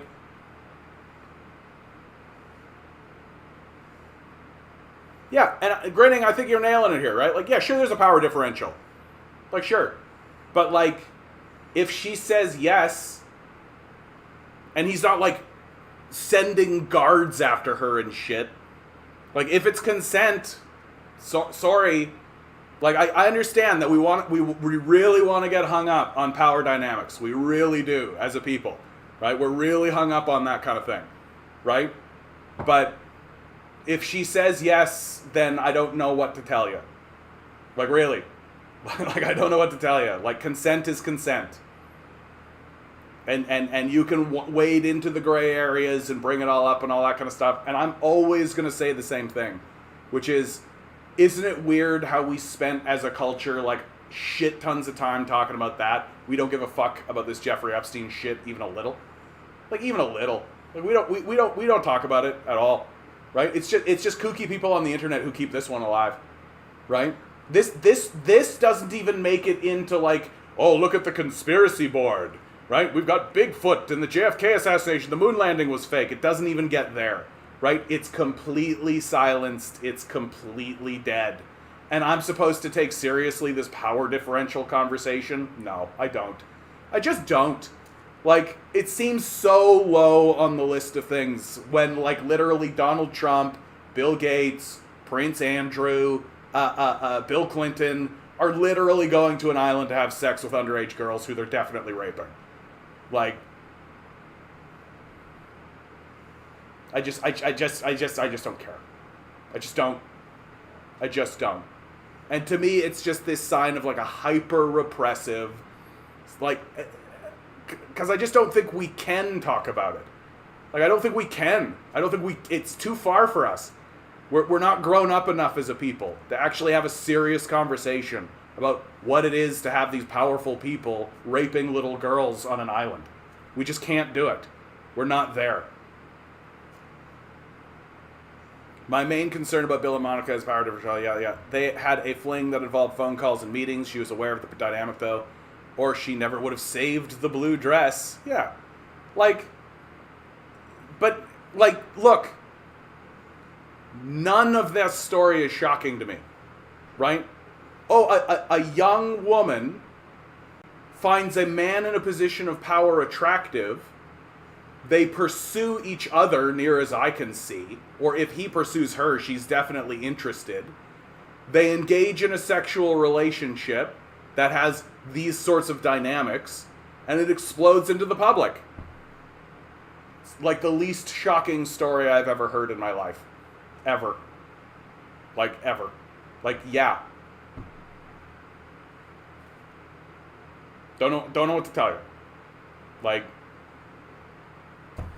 yet Elon Musk did sexual advancement to his flight attendant where she was definitely not consenting to it. Yeah, as a result, Musk gave her $200K to silence her up. Yep. Yes, which to me is a completely... Well, because it comes down to consent. That's what it comes down to, right? Like, no one will ever be able to convince me that Monica Lewinsky was not consenting, right? Monica Lewinsky admits that she consented, right? That when it comes down to the issue of consent was given by Monica Lewinsky absolutely, positively, 100%. And you can wade into the weeds of, like, the power differential, and you can wade into the weeds of she was young and impressionable and all that kind of stuff. But, like, sorry, she's old enough to give her consent, according to all of us. We've done it. And the whole power differential argument, I'm just like, yeah, she knew, and she was into it. Like, that's her shtick. That was her thing. Sweet, I get to have sex with the President of the United States of America. Like, I don't know what to tell you. Like, I think that she was aware of it, and I think she saw it as a positive, not a negative. And whereas the situation with Musk is definitely some non-consent happened there, right? And similar thing with Biden, right? Like, Biden got caught up in that sex scandal, right, on the lead up to his election, right? And the crux of that was that she was not into it. She wasn't consenting. So for me, whenever we talk about sex in this society, you guys are going to find that the heart of it, in all cases, for me, is consent, without a doubt. Consent, consent, consent, and we do have a line, right? We do have a line where we say, you can give your consent here, right, but not here. And we can discuss where that line should be placed. I actually am of the opinion that we should increase the age of consent. We've got a lot of evidence that is showing that the human brain is not fully formed until the early mid-20s, right? And age of consent is oftentimes very, very much younger than that. And so we can have a discussion about who, whether or not it's appropriate to have that line, but like, we can't retcon this shit. Lewinsky says she now sees that her relationship with Clinton was full of inappropriate abuse of authority, station, and privilege. I mean, here's the controversial statement I'm going to say, guys. Like, yeah. Like, yeah. It's completely unshocking to me. Like, it's like when corruption scandals break. I'm like, yeah. Like, well, you thought that they weren't going to do that? Like, you thought that your guy wasn't going to give a bunch of money to his buddies? You thought that a powerful man wasn't going to pursue a beautiful woman? Like, it's not about supporting it, it's about accepting it for what it is. Like, what are you going to do?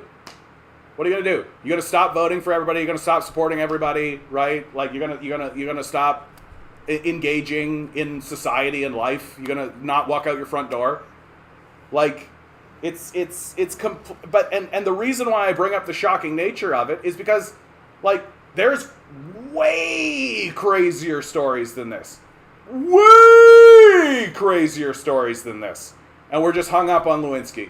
We're literally just hung up on Lewinsky. Right? We're just like, oh, I was in a program with Joe. Yeah, okay. Like, and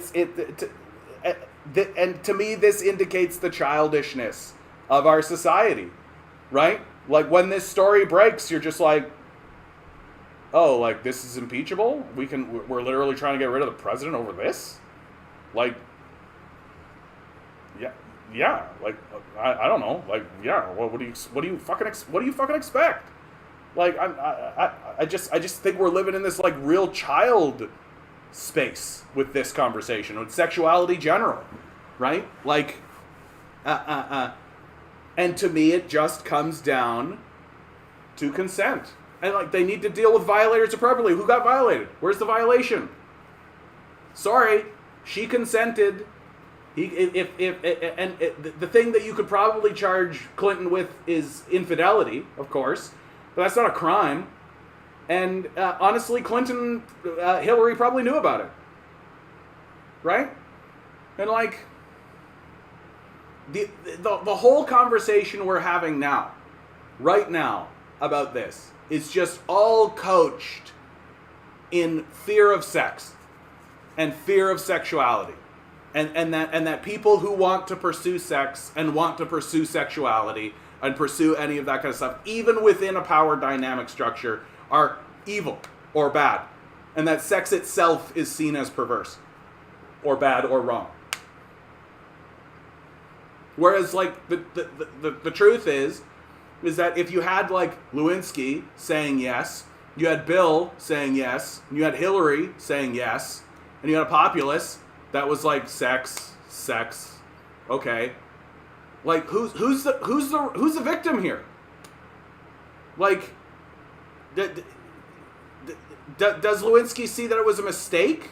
Perhaps? Sure. I've spoken to lots of women who feel bad about the sex they had with men. I've spoken to lots of men who feel bad about the mistakes in the sex that they had with women. And it goes both ways, and it's a complex issue, and it's complex. But am I like, this is the reason why I will never support the Clintons, and I think that we need to impeach them and the dump and thing, and oh, what a terrible... No. I'm like way, way far down on the list there. I'm like, this issue to me is like way...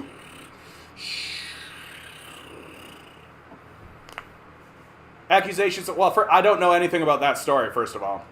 I don't know how it was handled. Why offer an analogy to a story you know almost nothing about? I don't know, dude. I just started talking about sex and sexuality, and I offered this as a example of how our society doesn't... Like, I don't know anything about this story. I just started talking about sex. Because to me, like, we have a very childish view of sex in our society.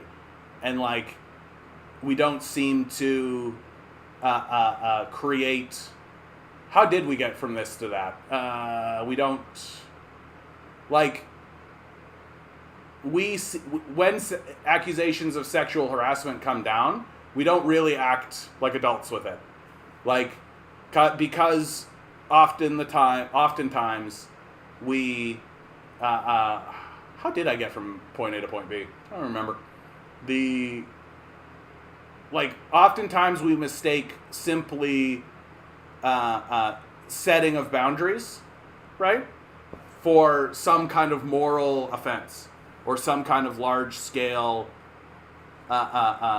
systemic problem or and it gets blown up way bigger than it should be, and way bigger than it actually is, because we don't really have an adult perception as a culture of sex.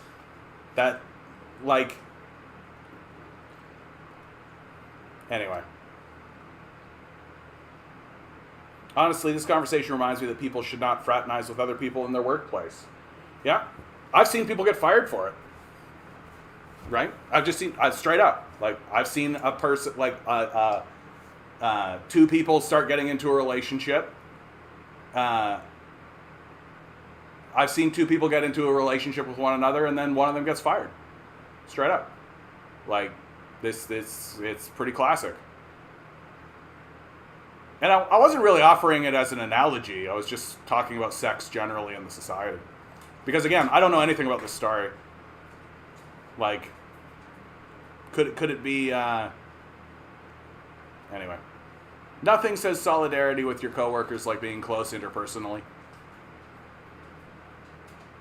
Restaurant kitchens are machismo as hell, lots of locker room talk. Yeah, restaurant kitchens are like that, which is weird to me. It's always kind of odd that there's this, like, one kind of industry that still operates very much in that way. I heard a story at my workplace where both the foreign worker and the local worker was fired because they had sex. Yeah. Like, you're tying some people's sexual relations to their livelihood. Like, that's a big yikes for me, man. Like, that's a big yikes for me. And, like, I feel... So, we could get into the, power dynamics of this? Like, oh, you gotta watch out for the power dynamics at play between the foreign worker and the local worker, right? Because the local worker relies on the foreign worker, and the foreign worker relies on the local worker. And now, well, where's the power dynamic there? And, like, I'm just like... to me, it's beside the point. Like, did they both consent? Are they saying yes? Like, unless it's actual blackmail... Like, unless it's straight blackmail, where, like, I've got this piece of information, and if you don't have sex with me, then you're gonna get into trouble, right? Like blackmail. Or extortion. The only people at my work who've been fired for having sex was because they did it at work. Yeah. Even then, I gotta tell you, even then, I'm just like, unless you're doing it, like, where people can see and shit. Like, I don't know, if you're taking your half-hour break and you're going off for a quickie. You crazy kids with your things, right?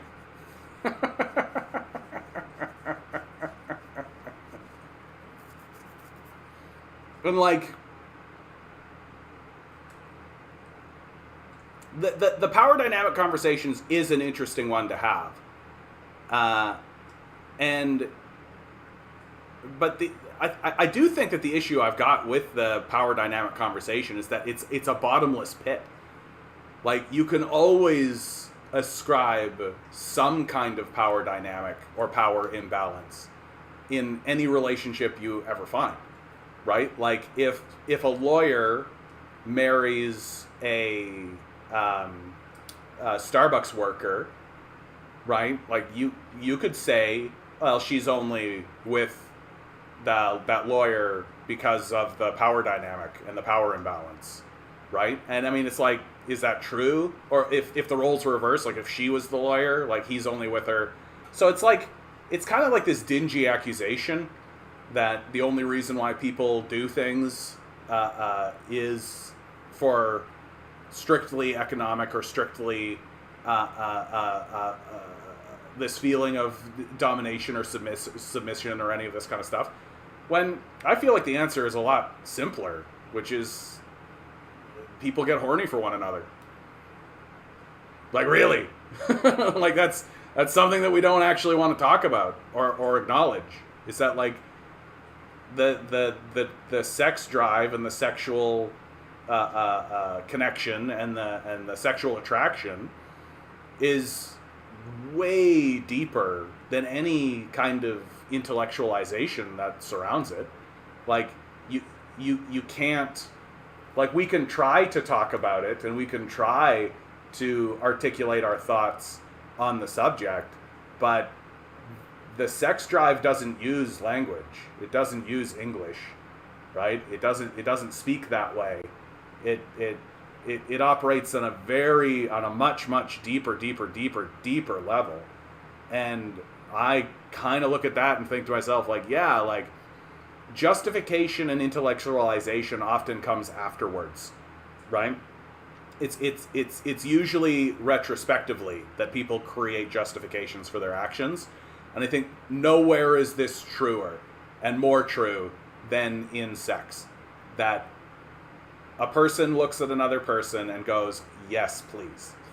There is just this intrinsic drive that operates on a deep level that is completely, like, when poets and artists and musicians manage to articulate that energy, they become internationally famous.